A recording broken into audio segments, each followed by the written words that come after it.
वसिद्धे दुवमचलमणोवमं गतिं पते वोच्छामि समयपाहुड मिनमोऽसुध केवली भणितम् नमः समय साराय स्वानुभूत्या चकासते चित्स्वभावाय भावाय सर्वभावान्तरच्छिदे अनन्तधर्मणस्तत्त्वं पश्यन्ति प्रत्यगात्मना अनेकान्तमयी मूर्ति नित्यमेव प्रकाशिता परपरिणति हेतोर्मोहनाम्नानुभावा दविरतमनुभाव्य व्याप्तिकल्माशिताया मम परम विशुद्धि शुद्ध चिन्मात्रमूर्ते भवतु समय सार व्याख्यैवानुभूते।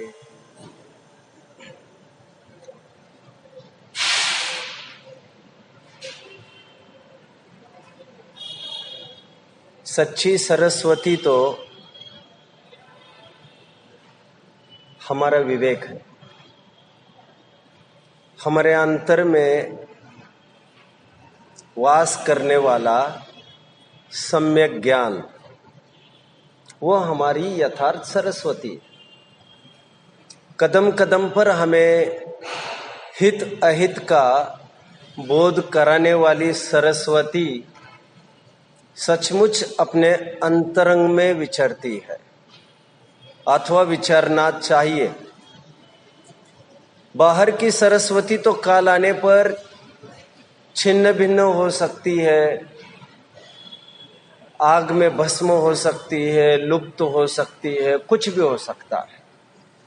इसलिए मैंने कहा था, शब्दों के आश्रित वर्तने वाला ज्ञान ये स्थायी नहीं है। वस्तु स्वरूप समझकर उत्पन्न हुआ भेद विज्ञान, सम्यक ज्ञान, मति श्रुत ज्ञान, ये यथार्थ हमारी संपत्ति है। एक आदमी था और खूब शान शौकत का धनी था। खूब कल कारखाने चलते थे उसके, 20 रईस था उसके देश में अव्वल नंबर का। लेकिन एक दिन अचानक पापोदय ने दस्तक दे दी, जो कि स्वाभाविक है। जो व्यंतर उसने सिद्ध कर रखा था, मैं मेरी भाषा में बात कर रहा हूं, जो जिन्न उसने अधीन कर रखा था, वो जिन्न एक दिन हाथ जोड़कर सामने खड़ा रहा और ये बोला कि आज मुझे ऊपर से बुलावा आया है और आज से मैं आपकी सेवा नहीं कर सकूंगा। अभी रोजाना आपके एक एक कारखाने का नाश होता जाएगा। आपकी समस्त संपत्ति अल्पावधि में नष्ट हो जाने वाली है। लेकिन मुझे ऐसा ऑर्डर प्राप्त हुआ है कि आप मनचाही कुछ भी एक संपत्ति रख सकते हैं, बाकी सब कुछ तबाह हो जाएगा। कल कारखाने हैं, आपकी संतानें हैं, आपका रूप लावण्य, आदर सम्मान सत्कार वैभव, सब कुछ नष्ट हो जाएगा। केवल एक चीज रखिए। तो उसने जानते क्या चीज रखी? उसने कहा ठीक है, मुझे एक एक दिन की भी जरूरत नहीं है, तुम अभी सब ले जाओ और एक ही चीज रखनी है, वो रखो, समझ। तो उस जिन्न ने माथा ठोक लिया अपना और ये सोचने लग गया। वो बोला, जब भी हम किसी को कंगाल बेहाल करते हैं तो सबसे पहले उसकी मति ही तो हरते हैं। जाको प्रभु दारुण दुख दे ही, ताकि मति पहले ही हर ले ही। और तुमने तो मति सुरक्षित चाहिए, और जिसकी मति सुरक्षित है उसे बेहाल करने का, कंगाल करने का कोई तरीका ही नहीं। इसलिए सबसे बड़ा एसेट, सबसे बड़ी संपत्ति हमारा धन, हमारी समझ है, हमारा सम्यक ज्ञान है। ठीक ठीक रूप से ये सम्यक ज्ञान हमें ठीक ठीक रूप से ये बताता है मेरी संपत्ति मेरे अंदर है, उसको हिराने में, चुराने में, लुटाने में कोई भी समर्थ नहीं है। इतनी समझ हमारे साथ है तो स्वास्थ्य बिगड़ जाए, बीवी बच्चे लुट जाए, संपत्ति लुट जाए, लेकिन इतनी समझ सुरक्षित रहे कि मेरे चैतन्य प्रभु का कभी घात नहीं होता। ये हमारी सच्ची सरस्वती है। सरस्वती के 3 अर्थ यहां पर किए गए थे। मैं अभी कुछ पढ़ना प्रारंभ करने वाला हूं 2-3 मिनट में। उससे पहले मैं रिवाइज करा दूं। सरस्वती के वैसे तो 2 अर्थ हुए थे, एक वचनात्मक सरस्वती और एक ज्ञानात्मक सरस्वती। वचनात्मक सरस्वती का तात्पर्य ये जिनवानी, ये शास्त्र, शब्द ब्रह्म। और ज्ञानात्मक सरस्वती का तात्पर्य एक तो श्रुत ज्ञान,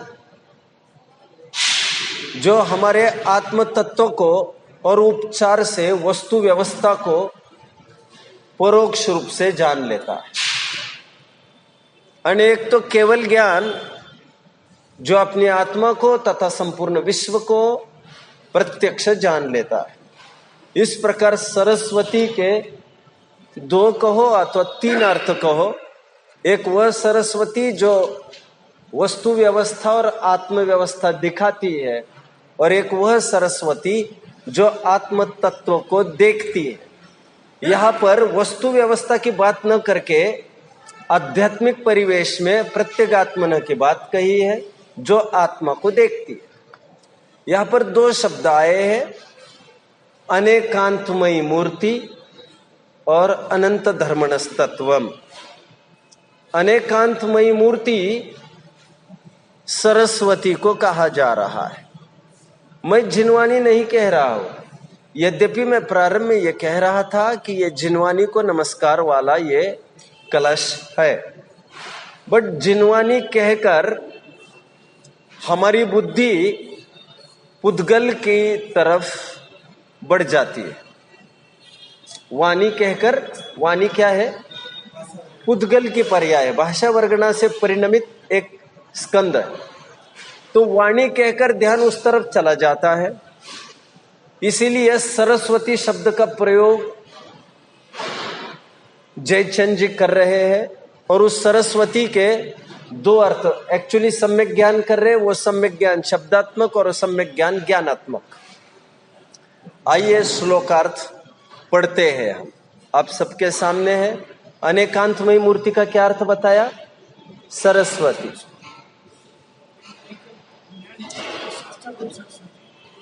और एक ज्ञानात्मक सरस्वती। बराबर बराबर बराबर। अनंत धर्मणस्तत्वम किसे कहा जा रहा है?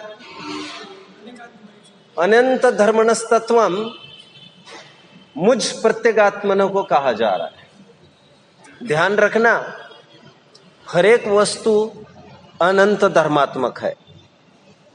इसी से प्रश्न उत्पन्न हुआ था। महाराज जी ने बड़े विनय से और बड़ी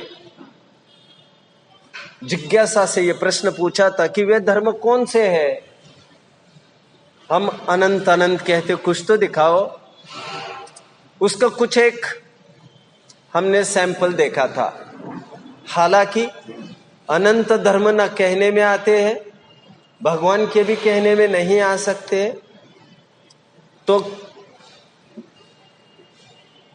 सुनने में आने का सवाल नहीं, सुनने में आए नहीं तो ग्रंथ में आने का सवाल नहीं। एक बात और, जीव कितने हैं? जीव कितने हैं? जीव कितने हैं? अनंत। पुद्गल कितने हैं? पुद्गल अनंत है हम कहते हैं, फिर भी वो अनंत की संख्या जीव के अनंत से अनंत गुना कही है। जीव अनंत, उससे अनंत गुने पुद्गल, उससे अनंत गुने काल द्रव्य के समय, उससे अनंत गुने आकाश द्रव्य के प्रदेश। मैं शास्त्र के वचन बोल रहा हूं। और उससे अनंत गुना एक द्रव्य के गुण बताए गए हैं। अनंत की परिभाषा करते समय वेदों में हिंदू शास्त्रों की बात कर रहा हूं। पूर्णस्य पूर्णमादाय पूर्णमेवावशिष्यते इति अनंता।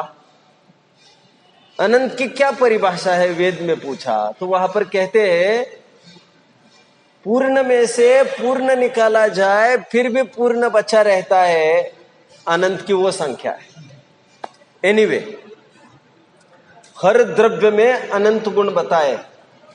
कुछ एक हमने गिनती कर लिए और एक अनेक, अस्ति नास्ति, भेद अभेद, ऐसे परस्पर विरोधी धर्म भी उसमें अनंत पाए जाते हैं। मूलतः वस्तु में गुण भी अनंत है और धर्म भी अनंत है। मैं दो चीजों का प्रयोग कर रहा हूं, थोड़ा गौर करिएगा। गुण और धर्म। धर्म उन्हें कहते हैं जो परस्पर विरोधी रहते हो, जैसे एक अनेक, एक अनेक, नित्य अनित्य, सामान्य विशेष, भेद अभेद, अस्ति नास्ति, सत असत, जो परस्पर विरोधी युगल है, जो जैनियों की खासियत है कि परस्पर विरोधी धर्म जहां पर रहते हैं वे भी अनंत है। और गुण जिनका युगल होता नहीं है, ज्ञान, दर्शन, चारित्र, वीर्य, तो इन्हें बाइफरकेट, सामान्य तौर पर सबको गुण कहेंगे और सबको धर्म कहते हैं। बट जब सूक्ष्मता से विचारे तो गुण और धर्म का ऐसा वर्गीकरण होता है। जब भी हम कहते हैं हर एक वस्तु अनेकांतमयी है, उसका क्या भाव विचारते हैं आप? हर एक वस्तु अनेकांतमयी है या नहीं? क्या मतलब है इसका?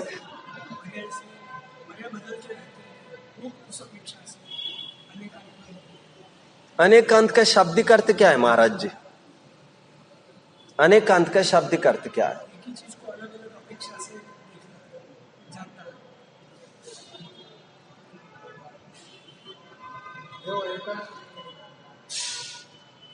आप अनेकांतात्मक वस्तु को देखने की दृष्टि को परिभाषित करने लग गए। आप समझ रहे मेरी बात को? गौर कीजिए। और वस्तु स्वरूप पहले समझना पड़ता है। अनुभूति का विचार सेकंड स्टेप होता है। पहले वस्तु ठीक ठीक आगम के माध्यम से समझ में आना जरूरी है। ऐसा नहीं होता है कि 50% ग्रंथ काम कर लेगा और 50% आत्मानुभव काम कर लेगा। नहीं, 100% ग्रंथों का विषय समझ में आना जरूरी है और तत्पश्चात 100% अनुभूति का काम होता है। शास्त्रीय कुछ बातें समझ में नहीं आ रही हो तो आत्मानुभूति उसकी पूर्ति कर देगी, ऐसा नहीं। यह मैं राजमार्ग की बात कर रहा हूं। और अपवाद मार्ग में भावपरक ज्ञान तो भील, चांडाल, म्लेच्छ, भेड़ बकरी सभी कर लेते हैं। उनके कोई अक्षरात्मक ज्ञान होने की जरूरत नहीं है। लेकिन जब हम शास्त्र ज्ञान करते हैं तो वो मार्ग ऐसा ही निकलता है। मैं ये नहीं कह रहा हूं कि निसर्ग सम्यक दर्शन नहीं होता। समझदारों को इशारा काफी हो जाता है, वहां पर उसकी भी जरूरत नहीं पड़ती। बट जब एक सिस्टमैटिक प्रोसेस की बात होती है तो वो प्रोसेस सिस्टमैटिक ही होती है। प्लीज, शाबाश, ये हुई ना बात। अनेक धर्म मतलब मैं जानना चाहता हूं आप क्या समझते हैं?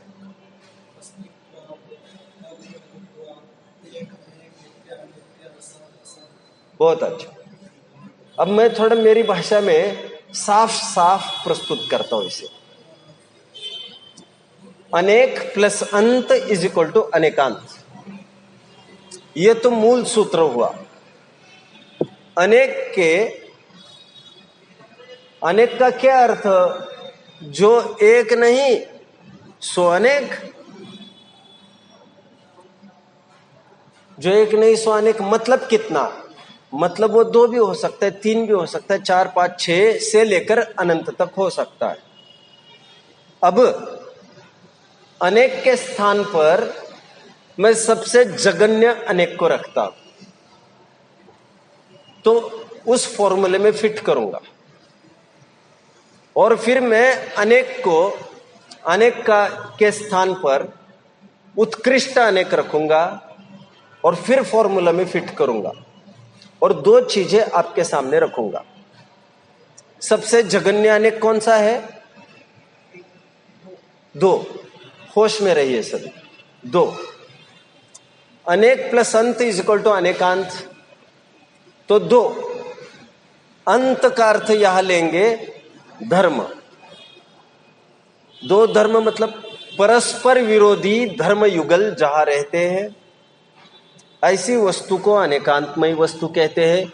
यह परिभाषा पहली। हम जैन हैं, हमें कोई पूछे तो हमें इतना तो पता ही होना चाहिए अनेकांतमय वस्तु किसे कहते हैं। परिभाषा पहली।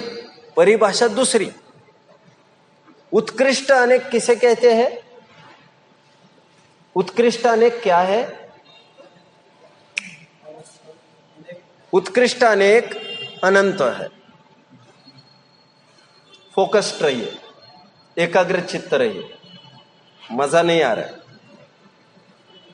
उत्कृष्ट अनेक अनंत। जब आप अनेक प्लस अंत इज इक्वल टू अनेकांत लिखते हैं, अभी अनेक के स्थान पर यदि आप अनंत लिखते हो तो अंत की जगह आपको लिखना है गुण। इस प्रकार अनेकांत की 2 परिभाषा बनेगी। जहां पर परस्पर विरोधी युगल रह सकते हैं, ऐसी वस्तु को अनेकांतमय वस्तु कहते हैं, और जहां पर अनंत धर्म रहते हैं उसे अनेकांतमयी वस्तु कहते हैं। इस प्रकार 2 परिभाषाएं हो गई। समझ में आ रहा है महाराज जी मैंने क्या कहा? 2 परिभाषा कही। प्लीज साध्वी जी प्लीज बोलिए।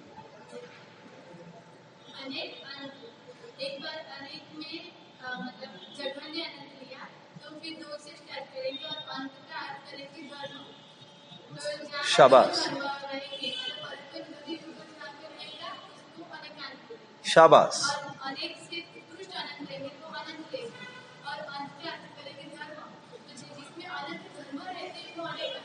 अनंत गुण कहा मैंने अभी। वैसे सामान्य तौर पर गुण और धर्म एक अर्थवाची। कौन सी वस्तु अनेकांतमयी है? जगत की हर एक वस्तु अनेकांतमयी। यहां पर अनंत धर्मणस तत्वम विशिष्ट आत्मा को कहा जा रहा है, क्योंकि प्रत्येगात्मा ने लिखा है समस्त विश्व से पृथक ऐसा अनंत धर्म वाली वस्तु, और उसको फोकस करने वाला कौन? अनेकांतमयी मूर्ति। अनेकांतमयी मूर्ति मतलब सम्यक ज्ञान, स्याद्वाद, जो विषय बनाती है। 2 चीजें, एक विषय और विषयी। विषय को कहते हैं अनेकांत और विषयी को कहते हैं स्याद्वाद। उस अनेकांतमय वस्तु को निरूपण करने की पद्धति को कहते हैं स्याद्वाद। अनेकांतमय वस्तु को भिन्न फैसेट से, भिन्न एंगल से, भिन्न पर्सपेक्टिव से देखने की दृष्टि को कहते हैं स्याद्वाद। स्याद्वाद की भी मैंने 2 परिभाषाएं की, एक वचनात्मक और एक ज्ञानात्मक। अनेकांत अनंत धर्मात्मक वस्तु को अनेक प्रकार से कहने वाली दृष्टि को स्याद्वाद कहते हैं, अथवा कथन पद्धति को स्याद्वाद कहते हैं, और देखने की दृष्टि को भी स्याद्वाद कहते हैं। सम्यक ज्ञान ज्ञानात्मक, सम्यक ज्ञान वचनात्मक। वैसे जनरली स्याद्वाद जब हम कहते हैं तो वाद ये वचनात्मक की बात हो जाती है, इसीलिए स्याद्वाद का पर्यायवाची नाम है अनेकांतवाद। अनेकांतात्मक वस्तु को समझाने वाली शैली को अनेकांतवाद अर्थात स्याद्वाद कहते हैं। समझाना ज्ञान से भी बनता है और वाणी से भी बनता है। मैं आगे बढ़ता हूं, कोई डाउट होगा यहां पर तो मुझे पूछ सकते हैं। अनेकांत विषय, अनेकांतवाद विषयी, विषय करने वाला।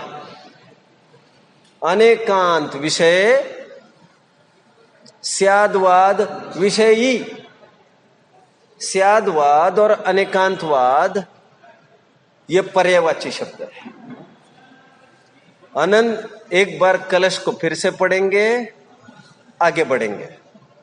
अनंत धर्मणस्तत्वं पश्यन्ति प्रत्यगात्मन अनेकांतमयी मूर्ति नित्यमेव प्रकाशिता। अनेकांतमयी मूर्ति कौन? सरस्वती।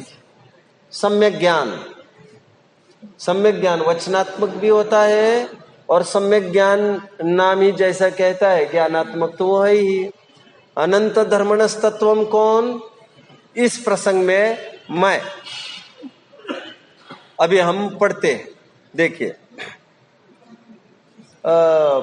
कुछ प्रश्न है साध्वी जी, प्लीज। हाँ, अनेकांतवाद और स्याद्वाद एकार्थवाची है, दोनों विषय ही है। अनेकांतात्मक वस्तु विषय है, उसे विषय करने वाला स्याद्वाद कहलाता है, उसकी कथन पद्धति स्याद्वाद कहलाती है। ठीक है,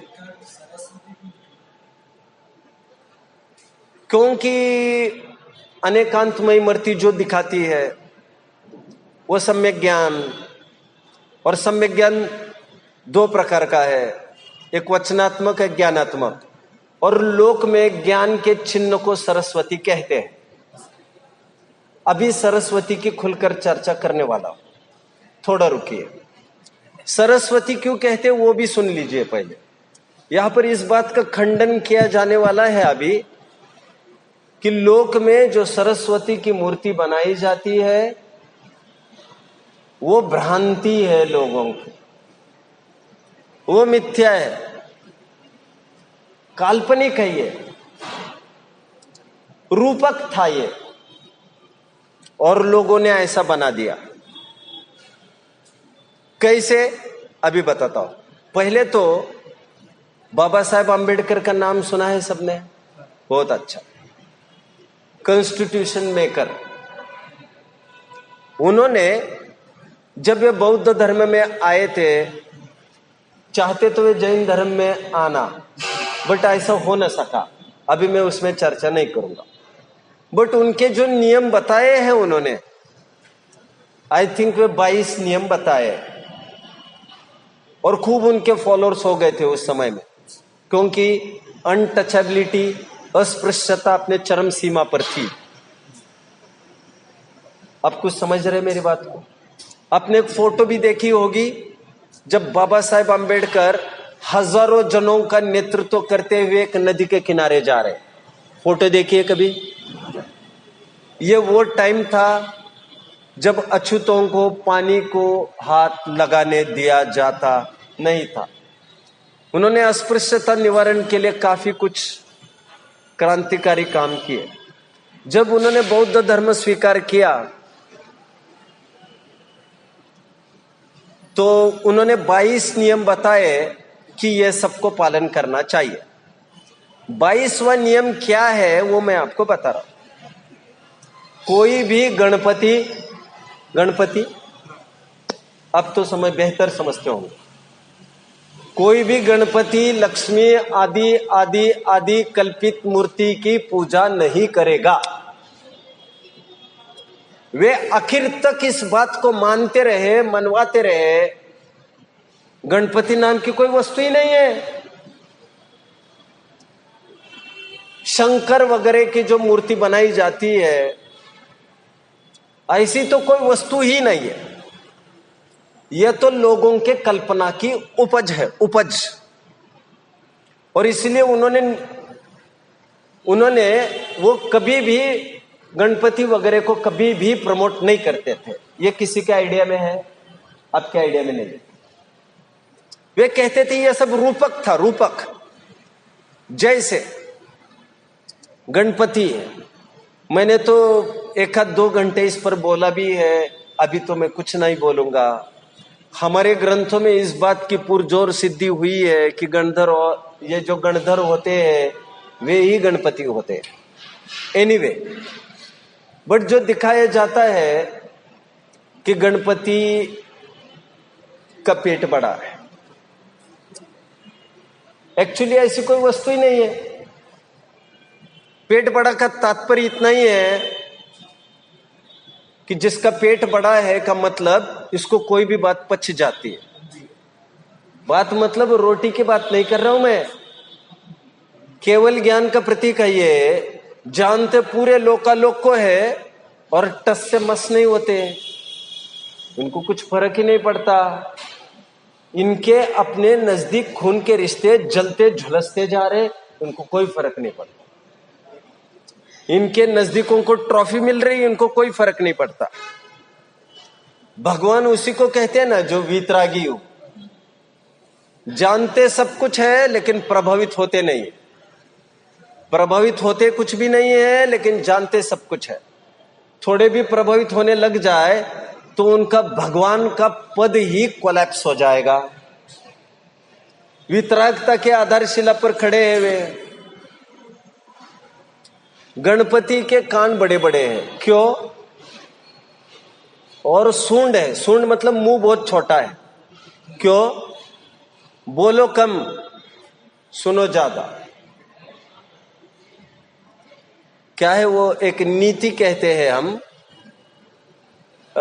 सुनना बहुत और कहना अल्प, यह है परम विवेक। प्रकृति ने भी है दिए मुख 2 कान, मुख 1। क्या कहा मैंने, क्या कहा? सुनना बहुत और कहना अल्प, यह है परम विवेक। प्रकृति ने भी है दिए कान 2, मुख 1। वो एक रूपक है, रूपक। अब मैं गणपति की पूरी हिस्ट्री खोलना नहीं चाहता, अभी उनको रहने दो, उनको ठिकाने। बट मुझे कहना है, सिर उनका बड़ा होता है। सिर बड़ा क्यों होता है? थिंक लार्जर, थिंक हायर, थोड़ी बड़ी सोच रखो। वो एक रूपक है, बट लोग उसे एक वास्तविक देव मानने लग गए। वे ये भूल गए, कभी ऐसा संभव भी है क्या कि आधा धड़ मनुष्य का और आधा धड़ हाथी का? बट लोग उसको एक्चुअल मानने लग गए। मूर्खता की भी सीमा होती है। एनीवे, ठीक उसी प्रकार लोक में सरस्वती प्रचलित है एक ज्ञान की देवी के रूप में। सरस्वती नाम की कोई व्यक्ति थी नहीं, ये एक स्त्रीलिंगी शब्द भर था, शब्द। लोगों ने इसे एक रूप दे दिया और लोग उसको पूजने भी लग गए। कैसे? मैं अभी बताता हूं। आपने कोई लेडी देखी है 4 हाथ वाली? महाराज जी, अच्छा, देव तो विक्रिया रचना कर सकते हैं, पृथक विक्रिया कर सकते देव, बट देव पूज्य नहीं होते हैं। केवल संयम ही पूज्य माना गया है जैन दर्शन में, हा या ना? महाराज श्री ऐसा ही है। और देव संयमी हो नहीं सकते, देश संयमी भी हो नहीं सकते। देवों के पूज्यपन नहीं माना गया, इसलिए सरस्वती कोई वो देवी तो नहीं होगी, और होती तो वो पूज्य भी नहीं होती। और मनुष्य में 4-4 हाथ संभव नहीं है। अब मैं उसका सार खोलता हूं थोड़ा। सरस्वती देखिए महाराज श्री, आपने कई प्रतिमा, क्या क्या होता है उसके हाथ में, जरा बताना प्लीज। कोई नहीं बोलेगा बीच में। एक पुस्तक रहता है, एक माला रहती है, सितार रहती है, ठीक है। 4 हाथों में 4 चीजें लिए हुए होती है, एक जपमाल, एक वीणा, एक पुस्तक, और कहीं कमंडल भी आता है, कहीं शंख भी देखा है, और कहीं एक ही सितार दोनों हाथों में है। इस न्याय से 3 ही चीजें दिखाई जाती है। बट ये सब काल्पनिक है। कैसे? वो ऐसे, ये जो 4 हाथ है ना, ये 4 अनुयोग का प्रतीक है। अनुयोग, सरस्वती 4 जिनवानी 4 अनुयोगमयी होती है। यह जपमाल किसका प्रतीक है? जप करना, ज्ञान ध्यान का प्रतीक है, चिंतन का प्रतीक है, चिंतन का। यह सितार किसका प्रतीक है? संगीत का, भक्ति का। और जब दिल झूम उठता है भक्ति में, तो ये जो कलश लिखे गए, ये भक्ति में ही लिखे गए। जो महावीर की स्तुति होगी, श्वेतंबर साहित्य में होगी, दिगंबर साहित्य में होगी, कहीं की भी हो, जैसे देवागम स्तोत्र, भक्तामर स्तोत्र, भक्तामर स्तोत्र है तो भक्ति है, भक्ति, स्तुति, स्तुति स्तवन। तो जब भी स्वाध्याय होता है, और पुस्तक तो स्वाध्याय का प्रतीक है, एक हंस भी रहता है सामने, कमल पर बैठी सरस्वती दिखाई जाती है। सरस्वती को कमलवासिनी कहते हैं। कमल मतलब भव्यों के मन रूपी कमल में विराजमान। हंस मतलब वैसे तो प्रमुखता से गणधर और गौण रूप से क्षीर नीर को अलग करने की खासियत हंस में होती है। वैसे जो भेद विज्ञानी ज्ञानी धर्मात्मा होते हैं श्रोता, वो उसका प्रतीक है सरस्वती का। एक प्रकार से आप विचार करते हैं तो ये दिव्य ध्वनि का भी प्रतीक है, ये जिनवानी का प्रतीक है, ये सभी प्रकार को कवर करता है। ये यहां पर बोला जाएगा। आइए पढ़ते हैं हम इसे। श्लोकार्थ पढ़िए। कौन पढ़ेगा इसे? महाराज जी। श्लोकार्थ आप पढ़िए। हाँ, कुछ प्रश्न है आपको? हाँ पढ़िए। अब एक लाइन ऊपर पढ़िए जरा। अब सरस्वती को नमस्कार करते हैं। मैं और एक बात कहता हूं, सरस्वती शब्द की व्युत्पत्ति क्या होती है जानते हैं? सरह प्रसरणम यस्य सो सरस्वती। फिर से महाराज जी नोट वोट कुछ कर नहीं रहे, क्या बात है? सब फीड हो रहा है क्या अंदर? नहीं, ये तो सब कोई बात नहीं है। नहीं, ये तो अभी 1 घंटे के बाद सब चला जाएगा। ये तो जो कला है, महत्वपूर्ण लिखना और सुनना साथ साथ, ये तो साथ साथ होना चाहिए। एंड एज अ स्टूडेंट हमें तो ये सब होना चाहिए। जो इंपॉर्टेंट बातें आ रही, आने कांत के 2 अर्थ वगैरह, ये तो सब घंटों में टॉय टॉय हो जाएगा, कुछ नहीं याद रहेगा। क्या अर्थ बना सरस्वती का? सरह प्रसरणम यस्य सो सरस्वतौ। मतलब क्या हुआ? जो प्रचारित होती है वह सरस्वती है, जो प्रवाहित होती है वह सरस्वती है। इसका मतलब यह हुआ, अलमारी में बंद जो पुस्तकें हैं वो सरस्वती नहीं है केवल। हाँ? जो प्रचारित हो, प्रसारित हो, प्रवाहित हो, उसे सरस्वती कहते हैं। अच्छा, हाँ,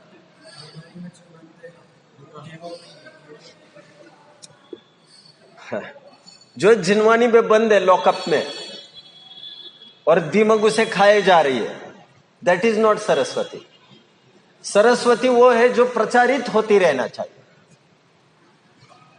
भगवान की वाणी है, वो निरंतर उसका प्रचार होता रहता है। वो तो लिपिबद्ध भगवान लिखते भी नहीं है कुछ। जो अंतरंग सरस्वती है हमारी, वो भी प्रसारित हो रही। प्रसारित मतलब परिणमनशील हो रही है। ऐसा परिणमन होना चाहिए, तो वो सरस्वती है।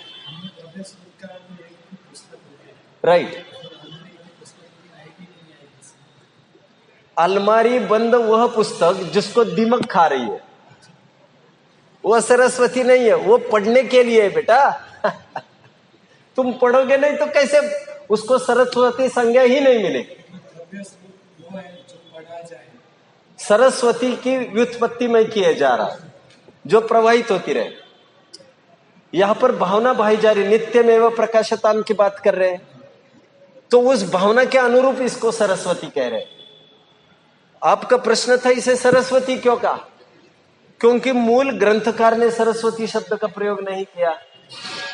मूल टीकाकार अपनी तरफ से सरस्वती का शब्द नहीं कर रहे हैं, जयचंद जी कर रहे हैं, जो कुल 200 वर्ष पहले हुए, जो इसका अर्थ कर रहे हैं, वे सरस्वती कर रहे हैं।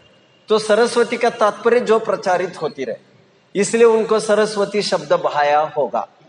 आइए श्लोकार्थ, जिसमें हाँ पढ़िए महाराज जी प्लीज। हाँ,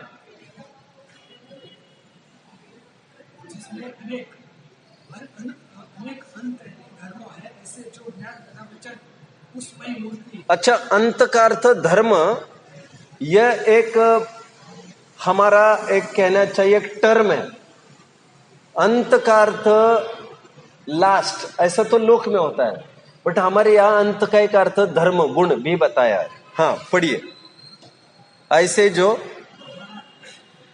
ज्ञान तथा वचन उसमें मूर्ति सदा ही प्रकाश।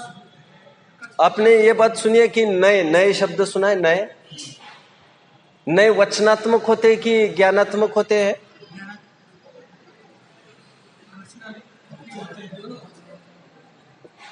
नए वचनात्मक भी होते और ज्ञानात्मक भी होते। इसलिए दो परिभाषा उसकी, ज्ञातृ अभिप्राय नय और वक्तृ अभिप्राय नय। सुनिए, ये दो परिभाषा है। वक्ता के अभिप्राय को नए कहते हैं, ये मूल ग्रंथों में। तो इस न्याय से नए हो गए वचनात्मक, क्योंकि हम बोलने में भी बोलते हैं ना, तो वो वचनात्मक हो गया। और जानने में तो पहले जानते फिर बोलते, तो नए तो ज्ञानात्मक। प्रमाण का अंश, प्रमाण स्वयं ज्ञान है, ज्ञान का अंश तो वो तो नए तो ज्ञानात्मक ही है, बट वो वचनों में भी आते। नए भी वचनात्मक और ज्ञानात्मक है, क्योंकि मूलतः सम्यक ज्ञान ही ज्ञानात्मक और वचनात्मक है। और नए सम्यक ज्ञान के अंश को कहते हैं। सम्यक ज्ञान में भी श्रुत ज्ञान के अंश को कहते हैं। सम्यक ज्ञान 5 है, मति श्रुत अवधि मन परे केवल ज्ञान। बट चाहे जिस प्रमाण के अंश को नए नहीं कहते, मति ज्ञान के अंश को नए नहीं कहते, केवल श्रुत ज्ञान के अंश को नए कहते। श्रुता विकल्पा नया पढ़ा है, श्रुत के अंश को नए कहते हैं। अभी फिर कभी इसकी चर्चा आपका मन बनेगा तो कर लूंगा कि श्रुत ज्ञान के ही अंश को नए क्यों कहते हैं, फिर कभी। अभी तो पढ़िए, आगे बढ़िए। जो अनंत धर्म वाला है और पर द्रव्यों से तथा पर द्रव्यों के गुण पर्यावरण से भिन्न एवं पर द्रव्य के निमित्त से होने वाला अपने विकारों से कथनचित भिन्न एकाकार है। ऐसे आपका जो कथन और साधारण। एक मिनट बस, प्रत्यगात्मना का क्या अर्थ किया गया? पर द्रव्यों से भिन्न, पर द्रव्यों के गुणों से भिन्न, पर द्रव्यों के पर्यायों से भिन्न और पर द्रव्य के निमित्त से होने वाले, अपनी आत्मा में होने वाले विकारों से भी भिन्न। तीन अर्थ किए। मैं आपको कह रहा था द्रव्य कर्म, नो कर्म और भाव कर्म से भिन्न। ये यहां पर प्रत्यगात्मना की बात आई। एक प्रश्न मैं आपको पूछूंगा, उससे पहले मैं ये फिर से पढ़ लेता हूं। साध्वी जी थोड़ा फोकस्ड रहा करो, चाहे तो आगे पीछे सो जाया करो। अनादिकाल से हम यही करते आ रहे। और असंगी तक की पर्याय मतलब लगभग निद्रा वाली ही पर्याय है। संगीपना हुआ मतलब ज्ञान का थोड़ा अपना जोर आ गया। ज्ञान का यह प्रयोग करिए। जो ज्ञान का प्रयोग उपयोग नहीं करते यथार्थ समय पर, जो ज्ञान का अनादर करते हैं वे ज्ञान पाने के फिर अधिकारी नहीं होते। आपने यह सुना होगा ज्ञानावरण कर्म का आश्रय किससे होता है? सुना है? तत्व और सूत्र का 6वां अध्याय पढ़ा है? अरे रे रे रे, आपकी स्थिति इतनी कमजोर क्यों है? अरे भैया हमने तो शादी की है। अरे महाराज जी आप भी, ऐसा नहीं चलेगा। हम ज्ञान इसमें नहीं लगाएंगे तो अन्यत्र वो भटके बिना रहेगा नहीं। पढ़ना पड़ेगा, पढ़ना पड़ेगा, पढ़ना पड़ेगा।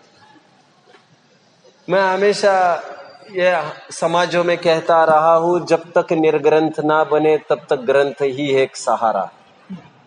और निर्ग्रंथ होने पर भी मुनियों के दो ही काम है, ज्ञान और ध्यान।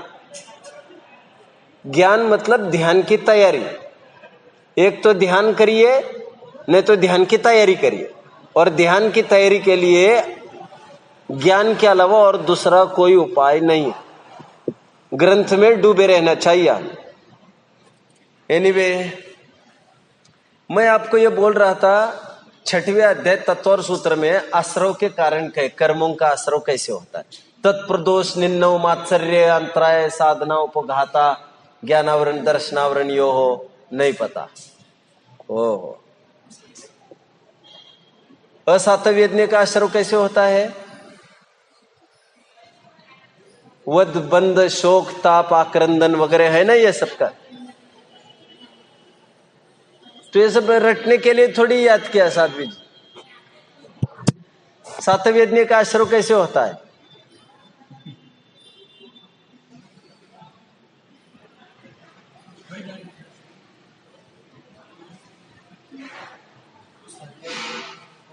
ज्ञानावरण का अभी फिलहाल सुनिए।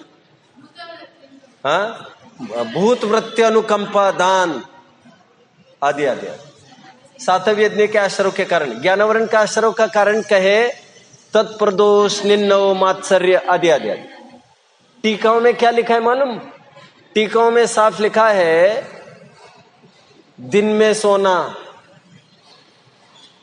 अथवा अधिक सोना, यह सब ज्ञानावरण दर्शनावरण के आश्रव के विशेष कारण कहे।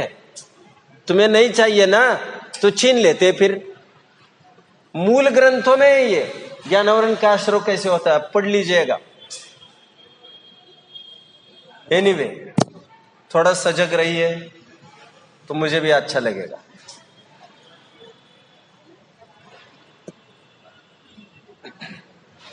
प्रत्यगात्मना की क्या परिभाषा कर रही है?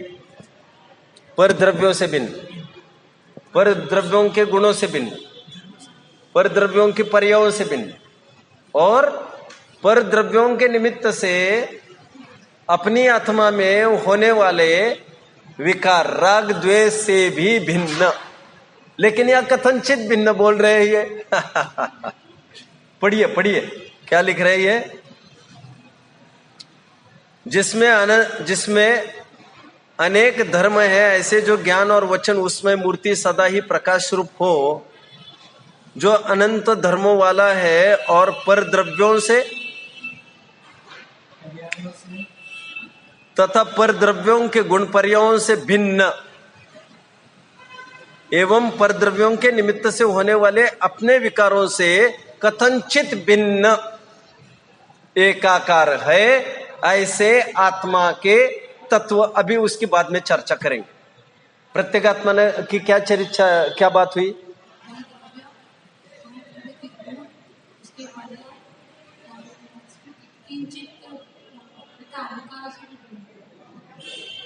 साफ बात मैं कह रहा था थोड़े दिन पहले, पर द्रव्य और पर भाव। पर भाव के दो अर्थ, पर द्रव्य के भाव तो लेना ही है, लेकिन पर द्रव्य के लक्ष्य से, पर द्रव्य के निमित्त से, दोनों पर द्रव्य के निमित्त से भी हुए वे और पर द्रव्य के लक्ष्य से भी हुए। समझ में आया मैंने क्या कहा? एग्जाम्पल दूं क्या? दे रहा हूं। जो क्रोध आदि मेरे में उत्पन्न हुए, गुस्सा आया, वो पर द्रव्य के निमित्त से हुए। पर द्रव्य के निमित्त से मतलब क्रोध नामक चारित्र मोहनीय कर्म के उदय से हुए, वे औदयिक भाव है। औदयिक भाव कितने बताए हैं साध्वी जी? 21। कौन कौन से?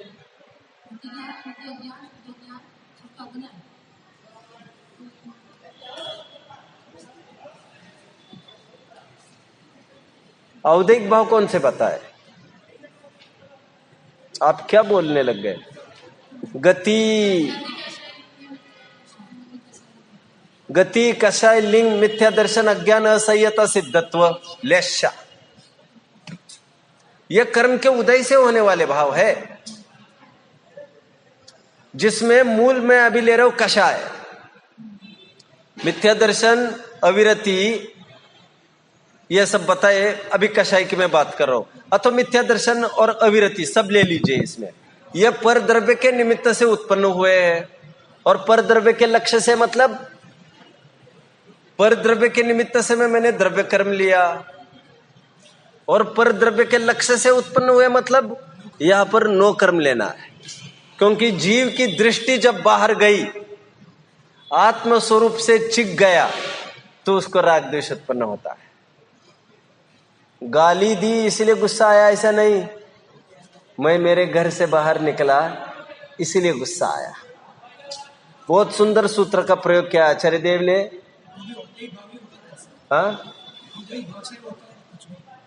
औदयिक भाव ही तो है। कर्म के उदय के निमित्त में मैं स्वयं अपनी मर्जी से मेरे घर से बाहर निकला। कर्म का उदय जबरदस्ती से तुम्हें घर से बाहर निकाल नहीं सकता। समझ रहे ना? ठीक है ना?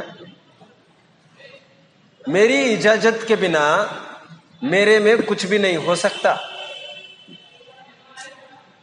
मेरी इजाजत के बिना कुछ भी नहीं हो सकता।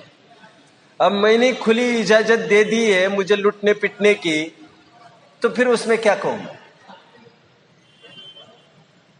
कर्म के निमित्त से भी हुआ है ये विकार, और पर के निमित्त से और पर के लक्ष्य से, दोनों।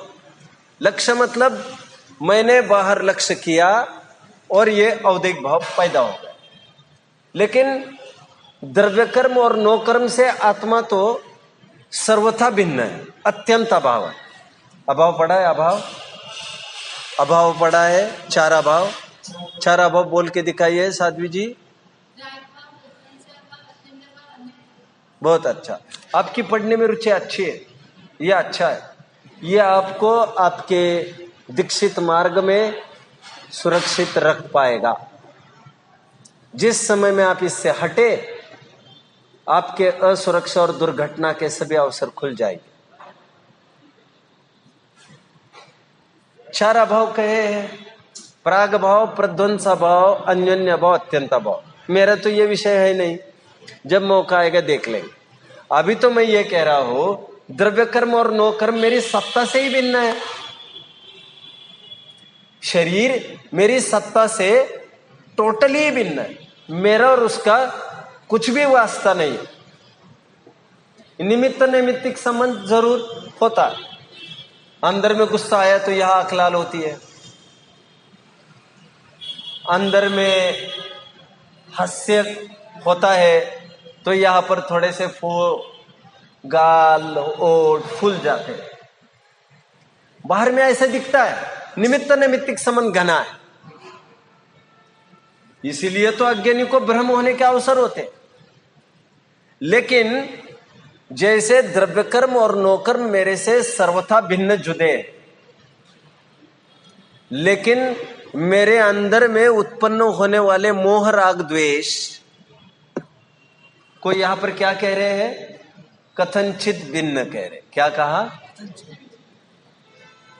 क्योंकि वे मेरी सत्ता से वैसे अलग नहीं है। मेरे ही असंख्यात प्रदेशों में गुस्सा पैदा होता है, लेकिन ऐसा होने पर भी भिन्न तो कह रहे हैं। भिन्न इसीलिए कह रहे हैं क्योंकि मेरा त्रिकाल भाव नहीं है, दुखदाई है। देखिए, सुनिए, एक द्रव्य व्यवस्था है और एक तत्व व्यवस्था है। क्या कहा महाराज जी? अभी सुन लीजिए सब। मैं आपको जिन शासन के डेप्थ तक लेके जा रहा हूं, क्या मालूम फिर से योग बने और ना बने। क्या कह रहा था? रिपीट करिए। एक द्रव्य व्यवस्था होती है, एक तत्व व्यवस्था। जब द्रव्य व्यवस्था अपेक्षा बात करें तो क्रोध तो मेरा ही है। क्रोध कोई पुद्गल धर्म अधर्म आकाश काल का होता नहीं है। द्रव्य छह ही बताए, जो जो भी जीव में होता है वो जीव का ही है। औपसमिक साइको भावो मिश्रश्च जीवस्य स्वतत्व में अवधिक परिणामिक उच्च। ये पांचों भाव जीव के अपने असाधारण भाव है, अन्य द्रव्यों का नहीं है। ये गुस्सा मेरा ही है अपना। द्रव्य व्यवस्था इसी कहती है। बट तत्व व्यवस्था की जब बात करते हैं तब जीव तत्व अलग है और आश्रव तत्व अलग है। तत्व व्यवस्था में गुस्सा मेरा नहीं है, गुस्सा आश्रव का है।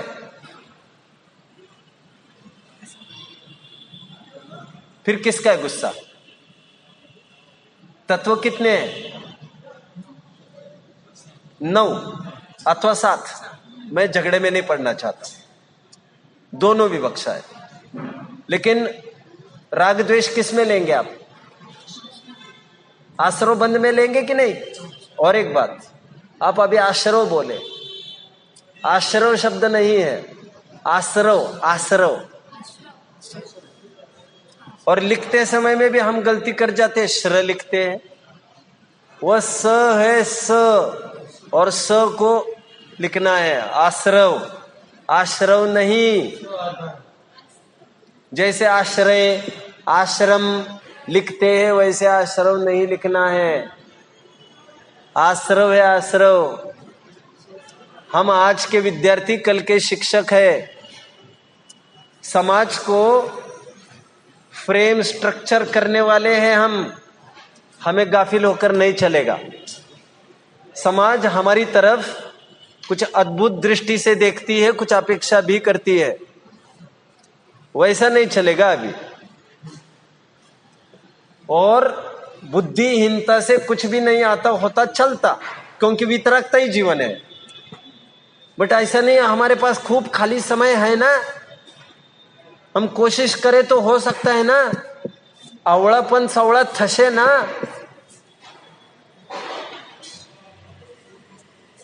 क्या है वो? जड़मती होत सुजान।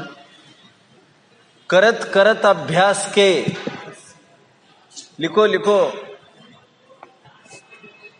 करत करत अभ्यास के जड़मती होत सुजान। रसरी आवत जात है सिल पर पड़े निशान। करत करत अभ्यास के जड़मती होत सुजान। रसरी आवत जात है सिल पर पड़े निशान। कुछ समझे? अभी समझाऊंगा मैं। कबीर देखो, कालिदास थे, कालिदास की हालत एक टाइम में बहुत बिगड़ गई थी। आत्महत्या करने के लिए चले गए कुएं के पास, लेकिन उनका टाइम अच्छा था। कुएं पर गए तो एक पनियारन पानी खींच रही थी, तो उनको लगा मेरे सुसाइड का प्रोग्राम थोड़ा सा 2-5 मिनट लेट कर लूंगा, ये चली जाएगी। तो वो वहां पर जब तक खड़े रहे, उन्होंने देखा जो रस्सी पत्थर से घसीटती आ रही थी, जा रही थी, सालों से हो रही होगी ये तो उसको निशान बन गया था, पत्थर को भी। तो उसे लगा पत्थर को निशान बन सकता है, अपन तो चेतन है, अपन तो जैसा चाहे वैसा हो सकता है, ऐसा थोड़ी चलेगा शोएब शम नहीं है कहकर, ऐसा नहीं चलेगा। कानून में, कुदरत में कोई मर्सी नाम की चीज नहीं है। दया का कोई विधि विधान जैन शासन में नहीं है। अपराध किया, फल भोगना पड़ेगा। आप समझ रहे हैं? और सेवा शुश्रूषा तो ठीक है, बट ज्ञानार्जन के बिना सब बेकार है। कैसे सेवा करना इसका भी विवेक होगा नहीं, यकीन मानना।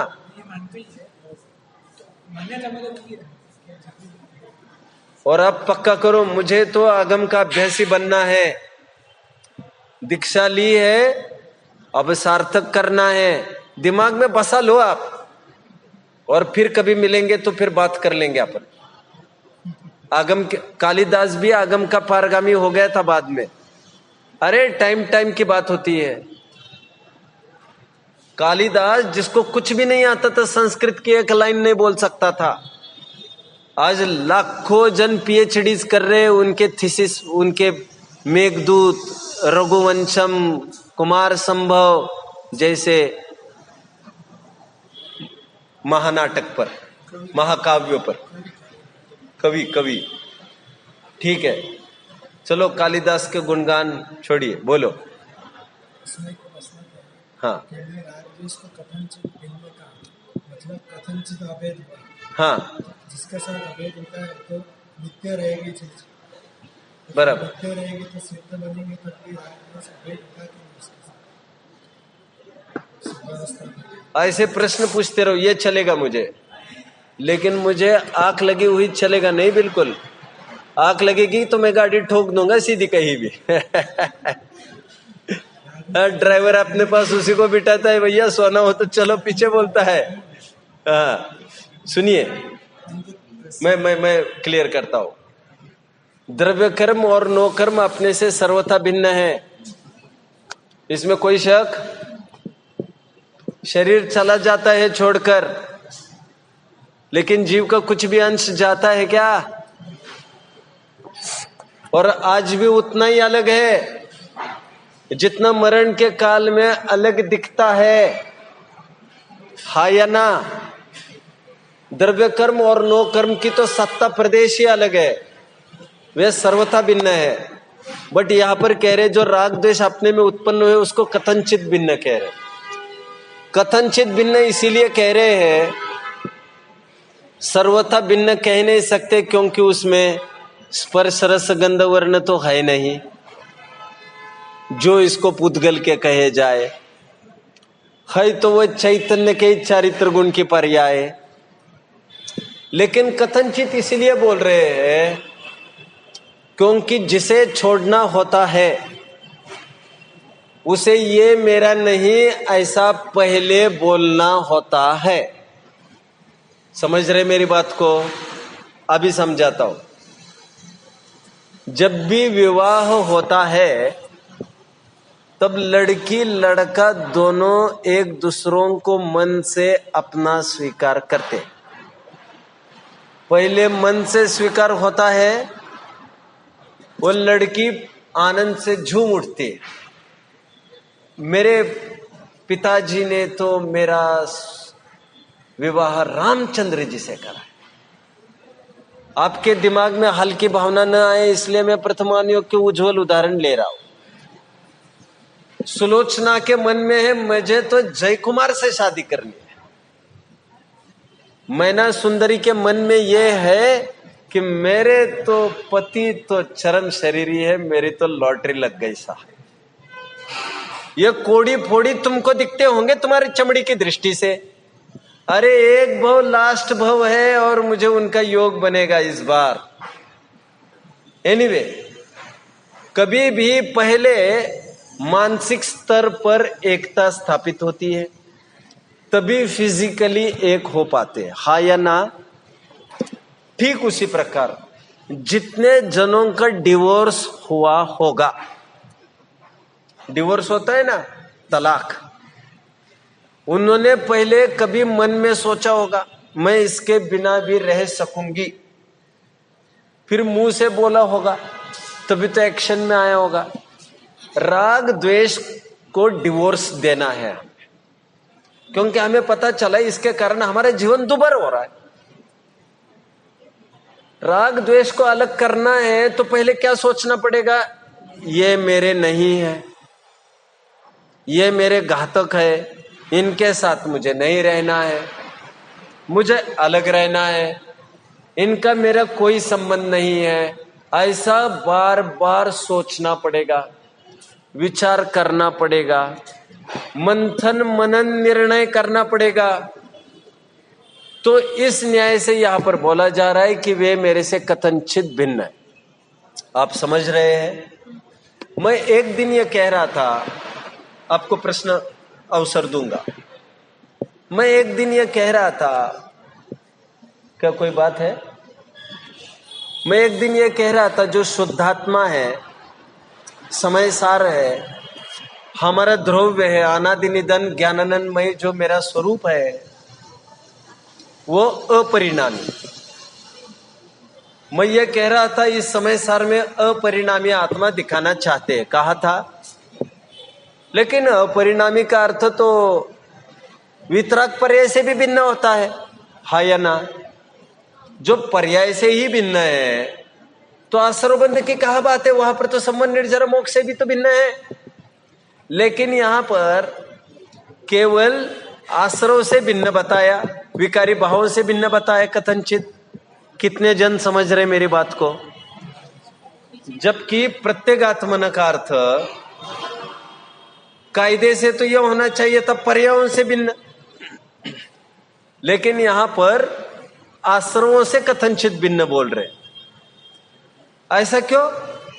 ऐसा इसीलिए क्योंकि संबंध निर्जर मोक्ष तो अनादिकाल से अभी प्रकट ही नहीं हुए हैं, जिनको उनकी बात चल रही है। बात एक तो जो है ही नहीं उसकी क्या बात करना, और बात दूसरी, किसी अपेक्षा से संबंध निर्जर मोक्ष उपादेय है, इसलिए उसे आत्मा में गर्भित करने की भी एक स्टाइल है।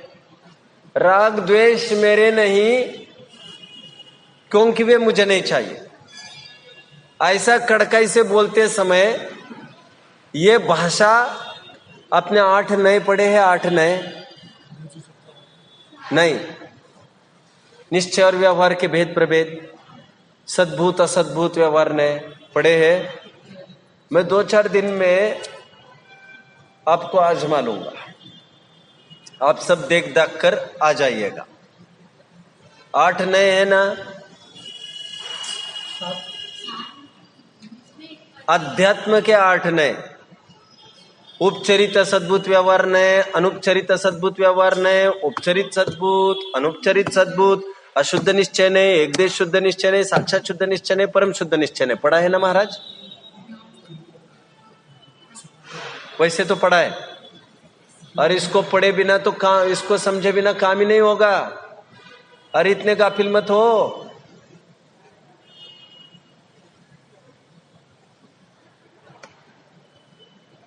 मैं सही कह रहा हूं, मेरे विद्यार्थियों के साथ मैं बड़ा सख्त हूं, लेकिन आपने पहन रखा है तो मैं ज्यादा कुछ या हुआ हिल डुल नहीं सकता हूं। बहुत अच्छा, बहुत अच्छा। महाराज जी भव भ्रमण का अभाव करना है कि नहीं? ये आदर सम्मान जो मिल रहा है हमको महाराज जी, ये इसी पर्याय का है या नहीं? अगली पर्याय का कुछ है क्या इसमें? उसे तो समझना ही पड़ेगा ना। नरेंद्र भाई आएंगे क्या अगले बहु में? महाराज जी मैं व्यवस्था करता हूँ, पटिया यहाँ से वहां लगा देता हूँ, मैं तेल मालिश मैं करता हूँ। कुछ नहीं होगा। अकेले सुनसान भयानक जंगल में अकेले पाएंगे, अकेले मिले ही है पर्याय तो हमें काम करना चाहिए। एनीवे 8 नयों की चर्चा में 1-2-3 दिन में तसल्ली से कर लूंगा। यहां पर एक बोर्ड की व्यवस्था हो जाए तो मैं 5-10 मिनट पहले आकर यहां लिख लूंगा कुछ, और 1-2 दिन में लगने वाला है, 2-3 दिन में। देखो ये कोई प्रवचन तो नहीं है, ये तो कक्षाएं है, सीखना पड़ेगा आपको। प्रवचन तो वे होते हैं जो सुबह होते हैं, जिसमें 1000 जन रहते हैं, जिसमें पिछली लाइन पूरी, वो तो इतना ही समझते प्रवचनों का लाभ मिला मतलब वहां बैठना पुण्य हुआ, पुण्य हुआ, पुण्य हुआ, पुण्य हुआ। बेवकूफों की कौन सी कमी है भाई? अरे ऐसा कोई होता है क्या भैया? अरे समो शरण में भी कितने ही जन जाते हैं, आपने सुना होगा। बाहर नर्तिकाएं रहते, उनका डांस देखते रहते, जानते हैं ना आप? तो उनके साथ क्या हो जाए? चलिए बोलिए। मैंने ऐसा सुना हो कि सर्वथा जो आपसे भिन्न हो, हाँ, उससे आप भिन्न हो सकते हैं। हाँ, ये कथनचित जो भिन्न है, कथनचित भिन्न राग द्वेष को इसीलिए कहा उनसे सर्वथा भिन्न हो सकते हैं, क्योंकि किसी अपेक्षा से आत्म प्रदेशों में होते भी है, एक बात, और किसी अपेक्षा से स्वपर प्रकाशीपने से रहित है। इस न्याय से वे मेरे नहीं भी है, तो इसलिए कथनचित के दायरे में डाल दिया। परंतु इस समय सार में आगे इतने गरिष्ठ वचन आएंगे जो 2 टूके कहा जाएगा, ये राग द्वेष मेरे नहीं है, ये पुद्गल के, पुद्गल के, क्योंकि मैं तो जीव तत्व, जीव द्रव्य नहीं जो सब कुछ मेरा हो। समझ रहे बात को? हमारे घरों में सुनिए,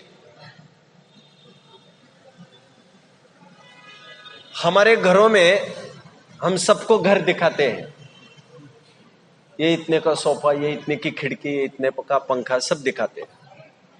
और अचानक हम अंदर गए, अभी गेस्ट को सब दिखा रहे थे, जितने में एक जगह बहुत बड़ा जाला लगा था। हम दिखाते दिखाते उसको बोलते और ये जाला है। हम उस रूम में लेके नहीं जाते। कई चूहे हो तो हम बोलते ये चूहा है साहब, एक ये एक मेरा बच्चा है, ये है, ये चूहा है, ऐसा बोलते हैं। उसमें अपने तो स्वीकार करते हैं, दीन भाव मानते हैं कि नहीं, अपनत्व रूप से किसी का परिचय देते हैं। इस प्रकार राग द्वेष अपने में उत्पन्न होने पर भी उसको अपनत्व का परिचय नहीं दिया जा रहा। मेरी कोख से पैदा हुआ है यह कर्ण, और उसी कोख से पैदा हुआ यह अर्जुन, लेकिन दोनों में फर्क इतना है कि जीवन की दुहाई मांग रही है, जीवन की भीख मांग रही है वो कर्ण को, कर्ण के मरने की कीमत पर वो अर्जुन का बचना चाहती है। निकले एक ही कोख से है, अर्जुन और कर्ण कुंती के एक ही कोख से निकले। फिर इतनी हेयता क्यों है आपको कर्ण के प्रति? वो इसीलिए क्योंकि वो पर लक्ष्य से हुआ है। उसी प्रकार आत्मा की कोख से आसरो बंध भी निकलता है और संवर निर्जरा मोक्ष भी निकलता है, लेकिन आसरो बंध निकलता है पर लक्ष्य से, दुखदाई है। हे संवर निर्जरा सुखदाई है, सुपुत्र है। नालायक बेटा जन्मा तो अखबार में निकाल देते थे पहले जमाने में, अभी तो बच्चे ही माँ बाप को बाहर निकाल रहे, तो अभी अखबार में निकालने का काम ही नहीं है। पहले जमाने में अखबार में निकाल देते थे, ये मेरा नालायक पुत्र है, मेरा इसका कोई संबंध नहीं है, कोई इसके साथ डीलिंग करेगा तो याद रखना मेरे दरवाजे तक ना आना। पहले जमाने में होता था। अभी तो नालायक लड़का धक्के मार के बाहर निकल, अभी तो अखबारबाजी का कोई काम ही नहीं रहा। अभी तो वही कहते यही हमारे माँ बाप नहीं है। लेकिन जो सुपुत्र होता है उसका परिचय सर्वत्र कराते हैं कि नहीं माँ बाप, शान से छाती चौड़ी करके। आसरो बंदा हमारी कोख से पैदा हुए, लेकिन वो पर लक्ष्य से उत्पन्न हुए, दुखदाई है, हमारे लिए घातक है। उनका परिचय हम अपनत्व रूप से कैसे कराए, ये मेरे नहीं है। और संवर निर्जर मोक्ष ये मेरे लिए सुखदाई है, सुपुत्र है, चिरकाल तक यही मुझे सुखी रखेंगे। तो ये इसे अपनत्व रूप से कहीं कहीं स्वीकार किया गया है। बट श्रद्धान में दृष्टि का जो विषय है हमारा, अहम रूप से जिसे स्वीकार करना है वो तो अपरिणामी तत्व ही ये समझना चाहिए। समझ रहे हैं? आत्मानुभूति के बता रहा हूं। इन्होंने मुझे नोट दे दिया कि मुझे नहीं समझ में आया, उसी को रिपीट कर रहा हूं मैं। जब आत्मानुभूति होती है तो आत्मानुभूति के काल में जिसे अपनत्व रूप से स्वीकार करना है, जिसे यह मैं ऐसा एहसास जिसमें करना है, जिसमें प्रतीति करनी है, वो ध्रुव्य तत्व ही है। उस ध्रुव्य तत्व में संवर निर्जर मोक्ष की पर्याय भी नहीं, क्योंकि पर्याय का लक्ष्य करोगे तो पहली समस्या तो यह है कि वो तो पैदा ही नहीं हुए, और जो पर्याय के लक्ष्य करने जाओगे भी वो तो एक समय की है। और ये जो संवर निर्जरा पर्याय प्रकट होती है वो ध्रुव्य के लक्ष्य से होती है, इनके लक्ष्य से नहीं होती है। जो मैं कल ये कह रहा था, कदम के लक्ष्य से कदम थमते हैं और लक्ष्य के लक्ष्य से कदम चलते हैं। मैं ये कह रहा था ध्रुव के लक्ष्य से अपने आप ये सब फलेंगे संवर निर्जरा मोक्ष। जब भी हमें आम चाहिए होता है, फल चाहिए होता है, तो सींचा जड़ को जाता है, टहनी पहनी को सींचा पीछा नहीं जाता है।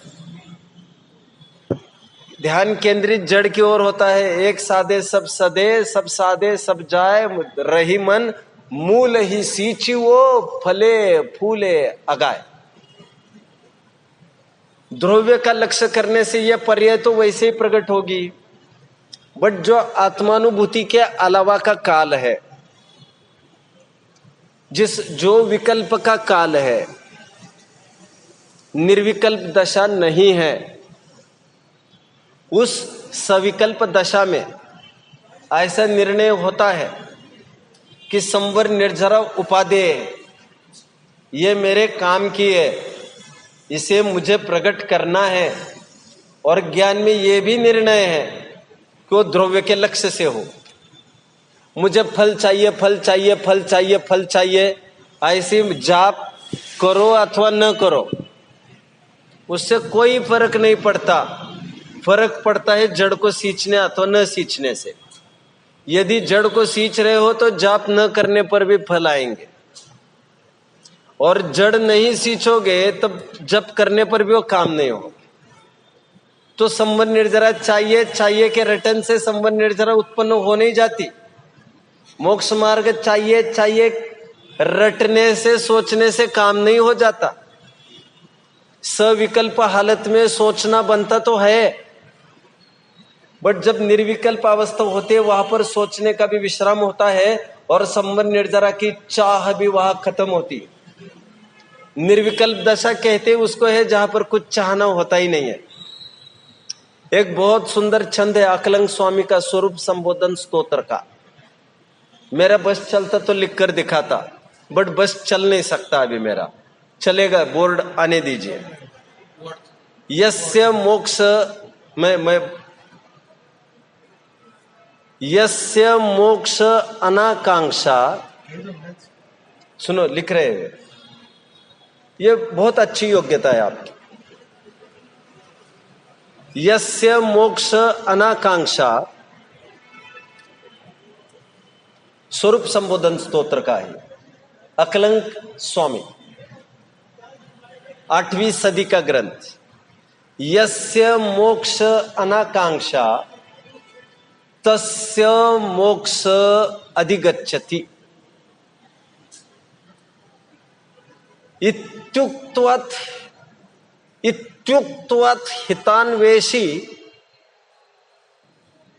इत्युक्त्वात्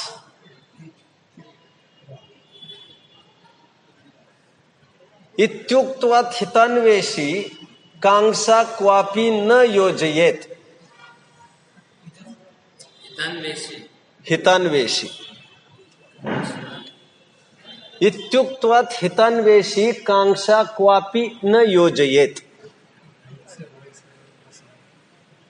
जो मोक्ष की कांक्षा करता है, जो मोक्ष के कांक्षा से दूर है, मोक्ष की प्राप्ति वही करता है। इसलिए हे जीवो, इस बात को दिलो दिमाग में बिठा दो कि हमें कांक्षा तो मोक्ष की भी क्यों न हो, करना तो नहीं चाहिए। लेकिन विकल्प की दशा में वो कांक्षा हुए बिना रहती नहीं है। सच्चा मुमुक्षु वो नहीं है जिसे मोक्ष चाहिए, ये उपचार के मुमुक्षु है। वे तो बड़े गए बीते हैं जिसको मोक्ष ने चाहिए और संसार ही चाहिए। लेकिन निर्विकल्प अवस्था, विकल्प की चढ़ती दशा ये है, मोक्ष भी मिलेगा, मैं उसे कहाँ रखूंगा, एक समय के वैभव का मैं क्या करूंगा। मैं तो अनादि निधन वैभवशाली वस्तु हूं, मैं तो वो हूं जिसमें से मोक्ष के पर्याय प्रसूत होती है। मुझे ध्यान मेरा लक्ष्य करे तो करे, मैं किसका ध्यान करूं। मोक्ष, संवर निर्जरा मोक्ष मेरा आश्रय करना हो तो करे, मैं क्यों उनका ध्यान करूं। और आश्चर्य ये है, यही पर्याय संवर निर्जरा मोक्ष नाम पाती है, लेकिन धुन हो जाती है, उसको पर्याय के रूप में अपने आइडेंटिटी एंटिटी मिटा देता है। यद्यपि लोक व्यवहार में पर्याय के ज्ञान की सजगता है उसे। हमारे अभी एक बालक आईपीएस हुआ, उसे इंटरव्यू में किसी ने यह प्रश्न पूछा कि आप जैन हो? हाँ बोले। दिगंबर जैन था वो। आपके मुनि कहीं भी दीर्घ शंका लघु शंका कर लेते हैं, जो कानूनन विरोधी है। कानून तो हर जगह, वो सब जगह शौचालय के प्रयोग की बात कर रहा है, तो वो उत्तर नहीं दे पाया उसमें। फिर वो मुझे मिलने आया। आईपीएस तो बन गया, फिर भी जैनी नहीं बन पाया। तो मैंने कहा तुम्हें अनुत्तरित रहेगा। बोले मुझे इतना खेद हुआ। मैंने कहा जिन शासन की प्रभावना कैसे हो गया। अभी मैंने उसे मूल गाथा खोलकर दिखाई, नियम सार की। मैंने कहा इस ग्रंथ में साफ ये बात लिखी है कि जहां पर लोगों का आवागमन न हो, लोगों को ऐतराज होने का सवाल क्या, वहां पर लोग फटकते भी ना हो, ऐसी जगह वे दीर्घ शंका लघु शंका करते हैं। फिर ये जो नगर में आए हैं मुनिराज हमारे बीच में, और यत्र तत्र ये सब कर रहे हैं, ये तो यथार्थ मुनि का स्वरूप ही नहीं है। तुम तो ये बोल देते, सच्चे जैनत्व की लाज टिका देते, क्योंकि कुछ एक व्यक्ति पर आरोप तो हम बर्दाश्त कर सकते, लेकिन जैन शासन की तुम ऐसी तैसी कर रहे हो। कुछ एक लोगों ने गलत काम करने से जैन दर्शन तो मर मिटता नहीं है। एनीवे उन्होंने पढ़ा होता शास्त्र तो पता चलता है 1098 भेद है, अनापात असंलोक, अनापात संलोक, ऐसे कर कर वो 1098 भेद है। उनको पता चलना चाहिए कि कौन सी ठंडी भूमि में मुनि को जाना चाहिए, पता होता तो उत्तर दे ही देता। उतने भेद नहीं भी पता होते महाराज जी, अपना काम तो निकाल लेता। संलोक उनको ये भी मालूम हो जाता तो भी काम चलता। और जैसे कल परसों भी मैंने बोला था, परोपरोधाकरण, कल बात कर रहा था मैं, शून्यागार विमोचित आवास, परोपरोधाकरण, अचौर्य व्रत की भावनाएं, किसी का विरोध हो ऐसा मुनि का कुछ भी नहीं होता है। कोई उंगली उठाए लौकिक जन, ऐसा हो नहीं सकता। अरे ऐसा तो साधारण सज्जन जैन ही नहीं होता है। चलिए मैं थोड़ा सा हल्के मूड में हूं, क्योंकि आप भी बहुत फोकस्ड नहीं हो, तो मैं बता रहा हूं। इसी मुंबई में श्रीमद राजचंद्र जी का नाम सुना है? सुना है? इसी मुंबई में श्रीमद राजचंद्र जी एक बार टहल रहे थे शाम के समय। उनके साथ एक जैनी श्रावक था। जैनी श्रावक ने कुतूहल से उनको पूछा, भंते श्रीमद जी, एक जैनी की न्याय की कितनी ऊंचाई होना चाहिए? तो उन्होंने ये कहा था, ये जो सामने दिख रहा है ना कोर्ट, कोर्ट के सामने थे, उस कोर्ट में उस छत के नीचे जो आदमी बैठता है उससे उसकी न्यायमत्ता कम नहीं होती है। जैनी समझ में आता है? एक जैनी श्रावक की बात। एनीवे, अभी मैंने कथनचित भिन्न का अर्थ बताया। आश्रव राग आदि भाव कथनचित भिन्न है मेरे से। कथनचित भिन्न क्यों है? सर्वथा भिन्न इसीलिए नहीं है क्योंकि वे पुद्गल धर्म धर्म आकाश काल रूप होते नहीं है, न उनमें होते। सर्वथा मेरे क्यों नहीं है? क्योंकि मुझे दुखदाई है। और वे उत्पन्न होते, नष्ट भी होते, उनमें हीनाधिकता होते। मेरा स्थायी भाव नहीं है, मेरा स्वख पर प्रकाशकपना उसमें पाया नहीं जाता है। वे तो अंधे हैं। और वे पर के लक्ष्य से होते हैं। जो पर के लक्ष्य से होते हैं वे पर के ही है। फिर मेरी एक दुकान चलती थी और एक नौकर था, और मेरा नौकर दिन भर पड़ोस के दुकान में बैठता था। जब भी ग्राहक आता मुझे उसको बुलाना पड़ता, ए भैया चलो चलो ग्राहक आया है। मुझे उसके साथ क्या करना चाहिए न्याय? एक दिन 1 तारीख को मैंने उसको कहा, ये लो भैया हिसाब, और तुम जाओ और एक काम करो, तुम तो उसी के पास काम को चले जाओ। क्यों साहब? अरे पगार हमारी लेते हो और जी उजरी उसकी करते हो। तुम जिसके इशारे पर चलते हो तुम तो उसी के हो। ये राग द्वेष जो हमारे आत्म प्रदेश में पैदा हुए हैं ना, वे पर के इशारे पर चल रहे हैं, कर्म के उदय में हो रहे हैं और गाली आदि के इशारे पर चल रहे हैं। वे मेरे चैतन्य भाव हो नहीं सकते। इस न्याय से उनको परभाव कहा। उनको छूटा करने के लिए क्या करना चाहिए? उनको छोड़ने के लिए, छोड़ने के लिए क्या करना? ये मेरा स्वभाव नहीं है। आदमी को तो छोड़ने के लिए 1 तारीख को बोल दिया कि कल से बताना। राग द्वेष को हमने ही अपना अपना सोचकर पाला पोसा है। इसलिए यहां पर कहा जा रहा है, स्वीकार करो ये मेरे नहीं है। और एक बार सोच हो जाती है तो फिजिकली भी अलग हो जाते हैं।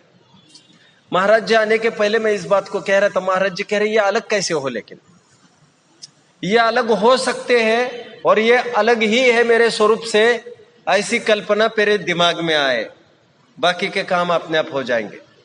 डिवोर्स बाद में होता है पति पत्नी का, पहले मन के स्तर पर चालू होता है। ये मेरे काम के नहीं है, मैं तो लुट गई, फंस गई, मैं तो कहाँ आ गई, मेरी किस्मत फूट गई, ऐसा सोचती है। फिर उसके मुंह पर बोलती है, जो उसके अपने दिखते फिर उसको अपने साथ कर लेती है और फिर कोर्ट में पिटीशन दाखिल करती है। फिर कोर्ट भी सेपरेशन पीरियड तय करता है, 2 साल अलग अलग रहो, फिर हम देख लेंगे। कहीं ऐसा ना हो फिर खेल खिलौने जैसी बात हो जाए। पहले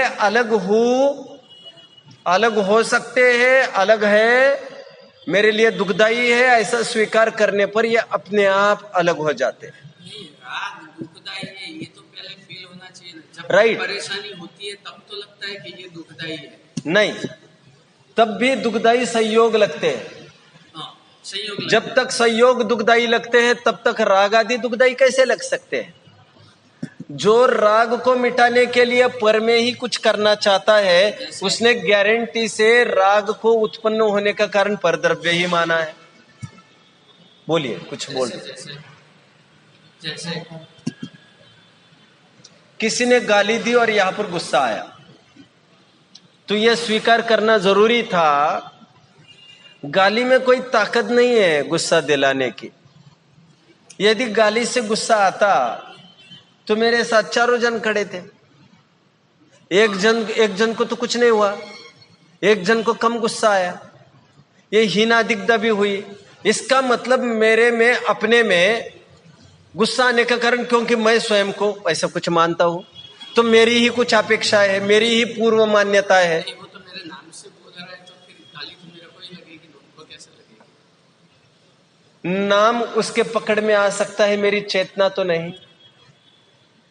अचेतमिदं दृश्य मदृश्यम चेतनो तत क्व रुष्यामि क्व तुष्यामि माध्यस्थोयम भवाम्यहम। समाधि तंत्र में कहा है, जो उसे दिख रहा है वो तो अचेतन दिख रहा है, जो चेतन है वो तो दिख नहीं रहा है।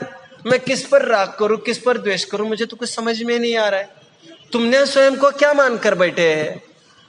तुम स्वयं को विद्वान माने और कोई बाहर ये कहे पंडित जी प्रवचन अच्छा नहीं हुआ, तो तुम्हें तो ऐसा लगता है मेरे तो सब निपट गया। अरे तुमने करियर ही जिस पर खड़ा किया है, तुम मानते ही स्वयं को हो, तुम्हें प्रवचन अच्छा हुआ बुरा हुआ कि कोई, तुम तो इतना कहते कि हाँ भैया मेरे में कोई आर्ट नहीं है, लेकिन विषय तो सब समझ, मेरे में कोई, तुम ही स्वयं कहते भूल मेरी तरफ से कुछ हुई होगी, लेकिन भगवान ने जैसा विषय बताया है, मेरे प्रस्तुति में मेरी गड़बड़ी हो सकती है, लेकिन प्रस्तुति आप यहां से प्रत्यक्ष पढ़ ले, मैं तो एक सैंपल पेश कर रहा हूं। तुम्हें क्यों सुख दुख लगा? तुम जो स्वयं को पर्याय रूप अनुभवता है उसको सुख दुख होता है। और गाली लगी है तो स्वयं को किसी रूप देखा है उसने, और हम वही तो कह रहे हैं, अपना परिचय बदलने की बात कर रहे हैं। तुम काम ही कुछ नहीं करते, गाली लग गई। अरे भैया, जिसने ये माना होगा मैं बहुत काम करता हूं, तुम यदि ये मानते मैं तो चेतन हूं। नहीं सचिन, जैसे मैंने आपको बोला सचिन, तो आप तुरंत रुक गए। हाँ, क्योंकि सचिन जी नामक एक पर्याय आपने आपका माना, तुरंत रुके। व्यवहार तो उनसे ही चलने वाला है, सचिन जी के नाम से ही। तो जिस नाम से मेरा व्यवहार चल रहा है, उसी नाम के ऊपर किसी ने गाली दी, तो उस व्यवहार के ऊपर तो वो ठेस लगने वाली ही है ना, क्योंकि ये तो गलत है, क्योंकि मेरा व्यवहार पूरा उसी नाम से चल रहा है। ज्ञानी जन व्यवहार में सोते हैं और निश्चय में जागते हैं, और व्यवहार का ज्ञान बहुत है। सचिन कहने पर मुड़कर देखेगा जरूर, लेकिन वो कुछ भी कहेगा तो कहेगा ठीक है। मतलब अपना जीवन इतना अल्प है कि क्या सोचकर हम गुस्सा, मतलब एक आध प्रसंग मुझे बताया जाए किस बात को लेकर गुस्सा आ रहा है, तो उस पर अपन एनालिसिस कर सकते हैं। तो किसी का यह कहना है कि आपने हमारे लिए कुछ नहीं किया, तो ठीक है भैया, हमने अपना विकल्प ही तो किया है। जैसे बच्चा मुझे अवज्ञा कर रहा है, कोई भी एक एग्जाम्पल, मुझे एग्जाम्पल समझ में नहीं आ रहा है एग्जैक्टली। जैसे बच्चा ने, बोलिए। हाँ, सोते हैं और निश्चय में करते हैं, सोते हैं। चलिए आप एक काम करिए, आप अष्टपहुड़ यहाँ है, अष्टपहुड़ नहीं होगा क्या यहाँ? नहीं तो मैं गाता खुलवाता और वो दिखा भी देता। आए ही नहीं क्या अपने पास? ना आए ही। अच्छा, मैंने तो 5 परमागम मंगाए थे। ठीक है, एक गाता है बहुत सुंदर, जो सुतो व्यवहारे सो जोई जग गए सक जम्मी अभी बोर्ड नहीं तो मैं बोर्ड पर ही लिख देता।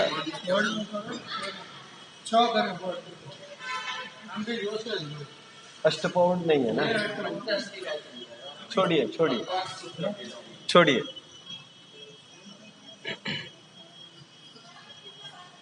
देखो पर्याय को लेकर गाली किसी ने दी है। नहीं, जैसे राग के ऊपर घटाओ, द्वेष में तो क्या है कि एक बार वो द्वेष उठता है, राग में तो समझ में नहीं आता है। ठीक है ठीक है।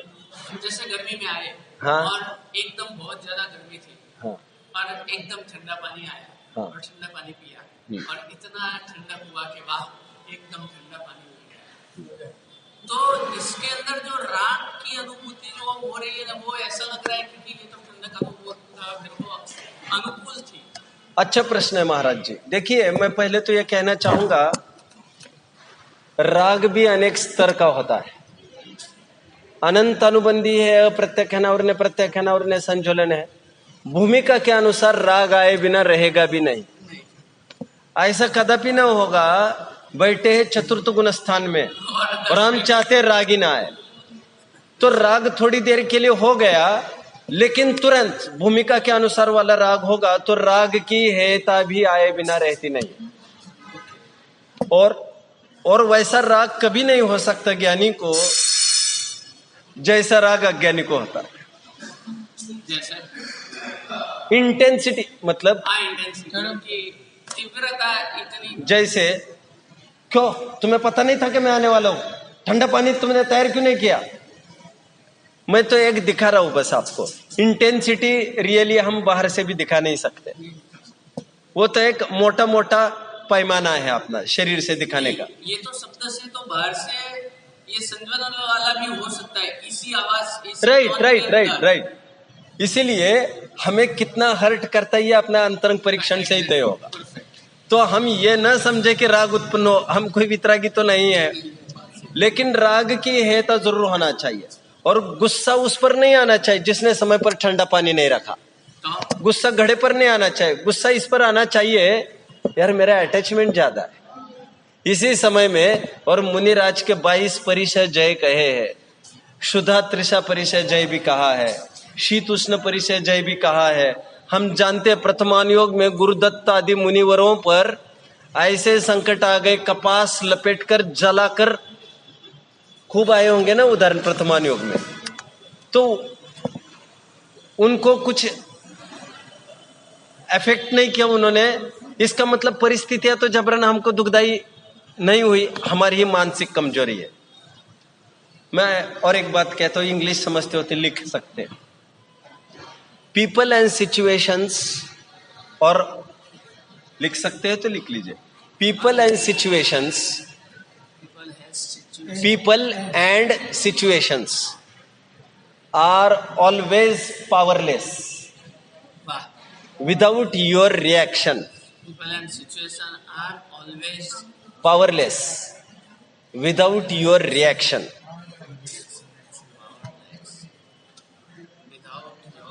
रिएक्शन। तुम्हें लगता है वे दुख देते हैं, लेकिन परमार्थ बात यह है कि तुम उनको भाव देते हो, तुमने उनको माथे पर चढ़ाया है। जिस दिन तुम उनको भाव देना बंद करोगे, यकीन मानना वे तुम्हें दुख देने में समर्थ नहीं हो। तुम इतना क्यों माइंड पर लिया है तुमने? ये तो तुम्हारी अपनी मानसिक कमजोरी है, और ये तो लोक में बताया जाता है, लोक में बोला जाता है। और आगे लोक में भी बोला जाता है, चिढ़ाया उसको जाता है जो चिढ़ता है, कमी तुम्हारी है, कमी तुम्हारी है, उसकी नहीं है। तुमने खुला मैदान तैयार रखा है, इसलिए तुम्हें ही आकर परेशान कर रहे हैं, मैं तो औरों को परेशान करते ना कभी।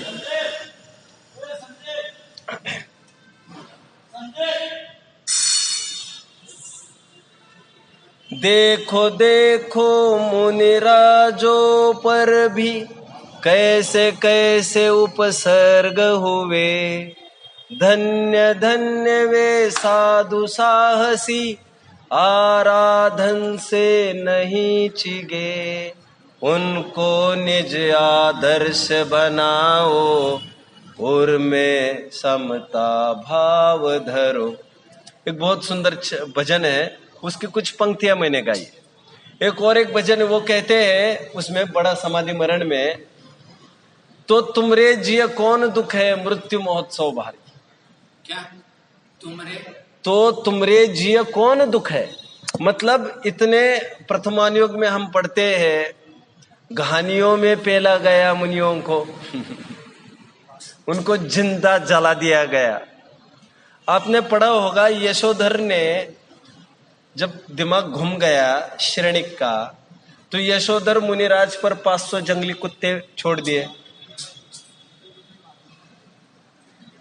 नहीं पढ़ा आप लोगों ने? 500 जंगली कुत्ते छोड़ दिए।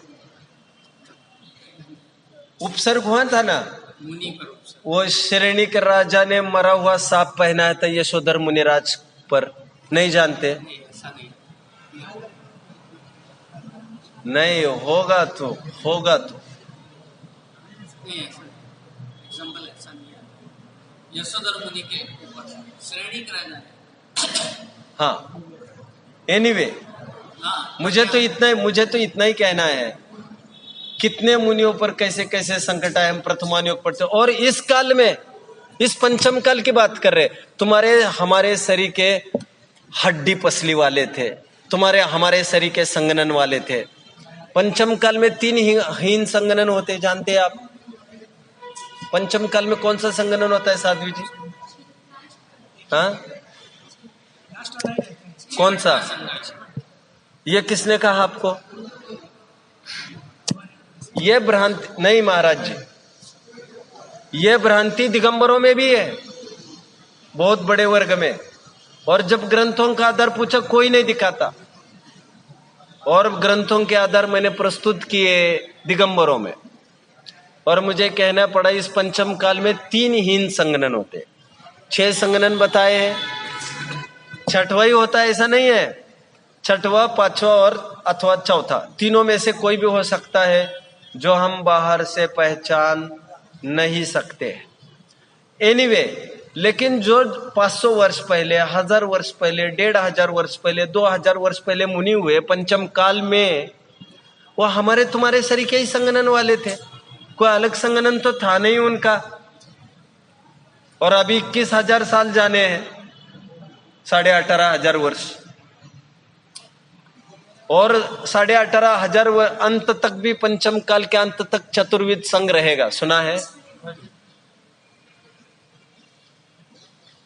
तुम सुकुमाल ज्यादा हो, यह तुम स्वीकार क्यों नहीं करते हो? तुम कहते हो मेरे ऊपर बहुत बड़ी प्रतिकूलता आ गई, तुम समझ नहीं सकते। अरे तुम क्यों नहीं समझ रहे हो? तुम्हारा मन बड़ा कमजोर है, ये तुम क्यों नहीं समझ रहे हो? और तुम्हारे कमजोर मन ने प्रतिकूलता को बहुत बड़ा रूप दे दिया है। एनीवे, नहीं तो आप बोल रहे थे ना कि समाधि मरण के लिए बोल, जो ये बात हम ले रहे हैं। हाँ, तो कौन सा था वो मैं पूरा बोल के दिखाऊंगा, कल लेके आऊंगा यहाँ पर, फिर मैं बोल के भी दिखा सकूंगा।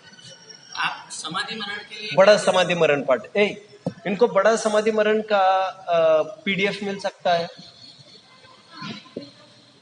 अच्छा, आप सुनते तो कुछ नहीं हो ना? ये तो मैं बहुत अच्छा समझता हूँ। आप विरक्त हो इतने, आप इससे दूर हो, तो भाई साहब आपको पता नहीं है, आप तो जन्नत में हो, जन्नत में। मैं सही कह रहा हूँ। बट वो बहुत सारे भजन है, बहुत सारी चीजें हैं, वो तो नहीं आपको पकड़ में आ सकती। बट इवन देन, हम कल वही चर्चा कर रहे थे रात में, फोन होने का लाभ तो बहुत है, लेकिन घाटा उससे आनंद गुना है। तो घाटे के बदले थोड़ा लाभ भी मिलता हो, हम उसको गौन करके चलेंगे। नहीं चाहिए भैया, थोड़ा लाभ नहीं भी मिलेगा चलेगा, लेकिन हम जान आफत में नहीं डालेंगे आप। मैं रियली जो फैक्ट की बात है वो मैं आपसे शेयर करता हूं। अभी मैं इसका कुछ ज्यादा नहीं जानता, मैं इसका भी। चलिए, तो बड़ा समाधि मरण इनको देखने यदि मिलेगा प्रिंट, तो इनको प्रिंट आ जाए तो बहुत अच्छा कारगर होगा। अरे रे, इनको रविंद्र जी के भजन की पुस्तक यदि मैं दे देता तो काम हो जाता। अभी मैं ले आता आज सुबह। चलिए, कुछ मैं करूंगा, मैं आपको अच्छे आध्यात्मिक भजनों की पुस्तक, आध्यात्मिक भजन वो हमको है ना, पहले रात दिन आप झूम उठेंगे, कंठस्थ कर जाएंगे। रविंद्र जी की बहुत अच्छे अच्छे रचनाएं हैं, मैं आपको आपके सामने रखूंगा बहुत जल्दी, ठीक है। बहुत अच्छे अच्छे भजन तो सुने थे, एक दो भजन तो ऐसे थे। नहीं, वो तो सब मैं भी सुना सकता हूँ, ऐसी कोई बात नहीं है, बट वो पुस्तकें मैं आपको दे दूंगा, वो मूल पिटारा, वो पूरी खदानी आपके सामने रख दूंगा। ये अपने सरस्वती जी का जो एक मिनट में इसे पूरा ही कर लूं क्या? हाँ, चलिए आज पूरा कर लेते तो तीसरा कलश में अगले सेशन में चालू करूंगा। आज मैंने स्ट्रेस इस पर लगाया कि राग द्वेष को कथनचित भिन्न का, आगामी सेशंस में मैं और उसका विस्तार करता रहूंगा। ऐसे आत्मा के तत्व को अर्थात असाधारण सजातीय विजातीय द्रव्यों से विलक्षण निज स्वरूप का वह मूर्ति अवलोकन करती है। यह सरस्वती की मूर्ति को, साध्वी जी, यह सरस्वती की मूर्ति को आशीर्वचन से नमस्कार किया है। लौकिक में जो सरस्वती की मूर्ति प्रसिद्ध है वो यथार्थ नहीं है, इसलिए यह उसका यथार्थ वर्णन किया है। आप देखते चलिए ग्रंथ में, सम्यक ज्ञान ही सरस्वती की सत्यार्थ मूर्ति है, उसमें भी संपूर्ण ज्ञान तो केवल ज्ञान है। पेज नंबर 3 पर हूं मैं, जिसमें समस्त पदार्थ प्रत्यक्ष भाषित होते हैं, पढ़ा सब चुका हूं मैं। वह अनंत धर्म सहित आत्म तत्व को प्रत्यक्ष देखता है, इसलिए वह सरस्वती की मूर्ति है, और उसी के अनुसार जो श्रुत ज्ञान है वह आत्म तत्व को परोक्ष देखता है। केवल ज्ञान और परोक्ष ज्ञान में, केवल ज्ञान और श्रुत ज्ञान में क्या अंतर है? प्रत्यक्ष परोक्ष का। हमारे ग्रंथों में बहुत सुंदर एक बात आई है, उसकी उदाहरण के रूप में आपको बहुत अच्छी लगी। उसमें ये आई है, बीच में पूछ लो। हाँ प्रत्यक्ष और परोक्ष तो मान लिया, हाँ, श्रुत केवली है, उनको तो मति और श्रुत ज्ञानी है। श्रुत केवली मति श्रुत, उनको तो अवधि मन परे भी हो सकता है। नहीं, मान लो अवधि मन पर्याय नहीं है, हाँ और केवल मति श्रुत के बल के ऊपर हाँ, वो सारे के सारे पदार्थ जानते हैं, राइट, और पूर्व के भव के भी बहुत सारे भव को जान सकते हैं। तो ये तो प्रत्यक्ष ज्ञान हो गया। फिर बता रहा हूं, प्रश्न सबके समझ में आया? अभी मैं इसको तो बाद में लूंगा, क्योंकि मैं प्रश्नों को एंटरटेन करूंगा, मुझे प्रश्न आने में मुझे अच्छा लगता है। देखिए ऐसा है,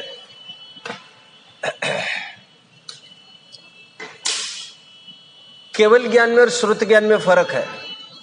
वो क्या? सूत्र देखिए पहले। सूत्र कहता है सर्वद्रव्य पर्यायषु केवलस्य, और 30वां सूत्र और 26वां सूत्र कहता है मति श्रुतियोर निबंधो द्रव्येश्व सर्व पर्यायषु।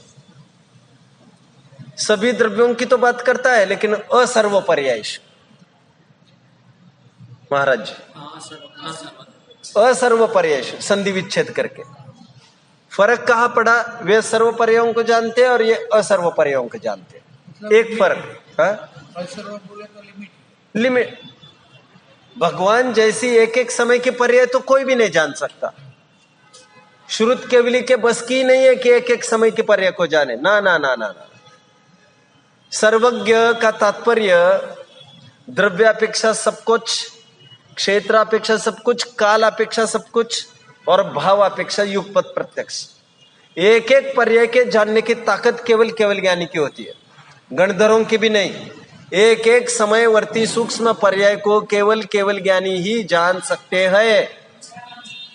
यह तो ब्लंट कुछ स्थूल पर्यायों को जान लेते, 10-20 भाव आगे की पीछे के, ऐसा तो कुछ भी हो सकता है, बट हर एक पर्याय को वे कदापि नहीं जान सकते। एक बात। दूसरी बात, श्रुत केवली को, श्रुत ज्ञान और केवल ज्ञान को समान भी बताया है, लेकिन सम्यक ज्ञान की अपेक्षा नहीं, वो तो है ही, बट श्रुत केवली को जितना केवली जानते उतना ही श्रुत केवली जानते हैं, ऐसे भी कथन जनवानी में। तो वहां उसका आशय ऐसा समझना चाहिए, सब कुछ जानते का आशय ऐसा समझना चाहिए कि जो श्रुत ज्ञान होता है ना, श्रुत ज्ञान, उसकी जो रेंज है, उसकी फाइनल लिमिट श्रुत केवली जानते हैं। तो कंप्लीटनेस की तरफ से विचार करें, इसलिए कहा जाता है वे सब कुछ जानते। और केवली जैसे 6 द्रव्य जानते हैं, वो सब श्रुत केवली भी जानते हैं, बट पर्यायों का फर्क है, सो है। बट श्रुत की जो लिमिट है, आप समझ रहे ना। जैसे मेरा मति शुद्ध ज्ञान है, आपका हीनादिक रूप है, आपका हीना, that differs from person to person. जितने भी छद्मस्त है मति श्रुत ज्ञान सबका डिफर करता है, बट श्रुत केवलियों का क्लाइमैक्स पर रहता है। जितना वे जानते हैं वो एक फाइनल लिमिट है, उससे ऊपर श्रुत ज्ञान की रेंज नहीं हुआ करती। और केवल ज्ञान तो पूर्ण जानते ही है, तो श्रुत ज्ञान ने भी अपनी लिमिट को पूरा किया, इसलिए कहा जाता है ये दोनों बराबर है और सब कुछ जानते, ऐसा। इतनी सी बात नहीं, उसमें तो ये है कि कौन से क्या बोले, अभिलाप्य और अनभिलाप्य, जो अभिलाप्य भाव है उनको प्रकट कर सकते हैं, जैसे केवली और श्रुत केवली, दोनों अभिलाप्य भाव को जो बोल सकते हैं, जो बता सकते हैं, वैसे अभिलाप्य भाव को प्रकट कर सकते हैं केवली और श्रुत केवली। अनभिलाप्य भाव को केवली प्रकट नहीं कर सकते, जान सकते हैं, श्रुत केवली वो नहीं जानते, अनभिलाप्य भाव। वो हो गया फर्क। नहीं, मेरे को बात ये करनी है कि ये तो प्रत्यक्ष ज्ञान, परोक्ष ज्ञान है मति श्रुत, और परोक्ष ज्ञान होने के बाद भी ये प्रत्यक्ष रूप से पूर्व भव की कई परंपरा जानते हैं, तो ये किस रूप से जानते हैं? ज्ञान को परोक्ष रूप में माना और दिखाई दे रहा है प्रत्यक्ष। देखो ऐसा है, नहीं, प्रत्यक्ष जानते तो अवधि मन परे ही है छद्मस्त में। मति ज्ञान के जो भेद बताए हैं 336 वगैरह में अभी उलझना नहीं चाहता। मति ज्ञान के भी जैसे मैं कल परसों थोड़ा सैंपल बता रहा था, यहां से 12 कोष की जानते हैं। जैसे भरत चक्रवर्ती यहां से योजनों तक दूर की जानते हैं, 47,263 आदि आदि जो योजनों की जानकर सूर्य का दर्शन करते ना, सूर्य में स्थित जिन बिंबों का दर्शन करते हैं, नहीं सुना? ये तो मति ज्ञान की भी रेंज इतनी बताई है कि इतने दूरी का जान लेते, इतना, ये मति ज्ञान का ही है। बट उन्हें कहा तो परोक्ष ही है, उन्हें नैमित्तिक ज्ञानी कहते, लेकिन रहेगा तो परोक्ष ही, प्रत्यक्ष नहीं माना है, मानेंगे हम। मेरा प्रश्न यही है कि 10 भव, 50 भव, 1000 भव जानते हैं, ये तो परोक्ष वाली बात है, राइट। प्रत्यक्ष वाली बात है, क्योंकि ये प्रत्यक्ष हो रहा है, ये ऐसे तो हम तो जान नहीं सकते। मैं समझ रहा हूं आपकी बात महाराज जी, लेकिन हम उस डेप्थ तक पहुंच नहीं पाएंगे। 10 बहु बात की जान रहे हैं, नैमित्तिक ज्ञान से भी जान सकते हैं जो मति श्रुत का भेद है, और अवधि ज्ञान से भी जान सकते हैं, तो है, लेकिन मानव मति श्रुत ज्ञान का भेद है। तो वो समझने में कुछ भी अंतर न होने पर भी उसे परोक्ष इसीलिए कहा क्योंकि उसे मन का आलम्बन पड़ गया। विषय अपेक्षा सफाई उतनी होगी, बट आलम्बन और निरालंब की अपेक्षा, ऐसा कथन है। और बहुत सारे विषय मति श्रुत ज्ञान के भी विषय बनते हैं जिसमें ऐसा लगता ही है, जैसे जाति स्मरण हुआ, 10 बहु पहले का जानने लग गया, लेकिन फिर भी वो परोक्ष ज्ञान माना जाएगा। जाति स्मरण को तो मान लिया, और लेकिन ये जाति स्मरण जैसा नहीं है, इसलिए प्रश्न है कि जाति स्मरण जैसा होता ना तो वो तो कोई एक स्मृति बोध करवाता है कि सामने वाला कोई ऐसा पदार्थ है जिनकी वजह से जाति स्मरण। नहीं, मैं ये कह रहा हूं जाति स्मरण में भी उतना ही स्पष्ट हो सकता है जितना अवधि ज्ञान में, बट वो परोक्ष इसलिए क्योंकि उसमें मन का आलम्बन है, इतनी सी बात है।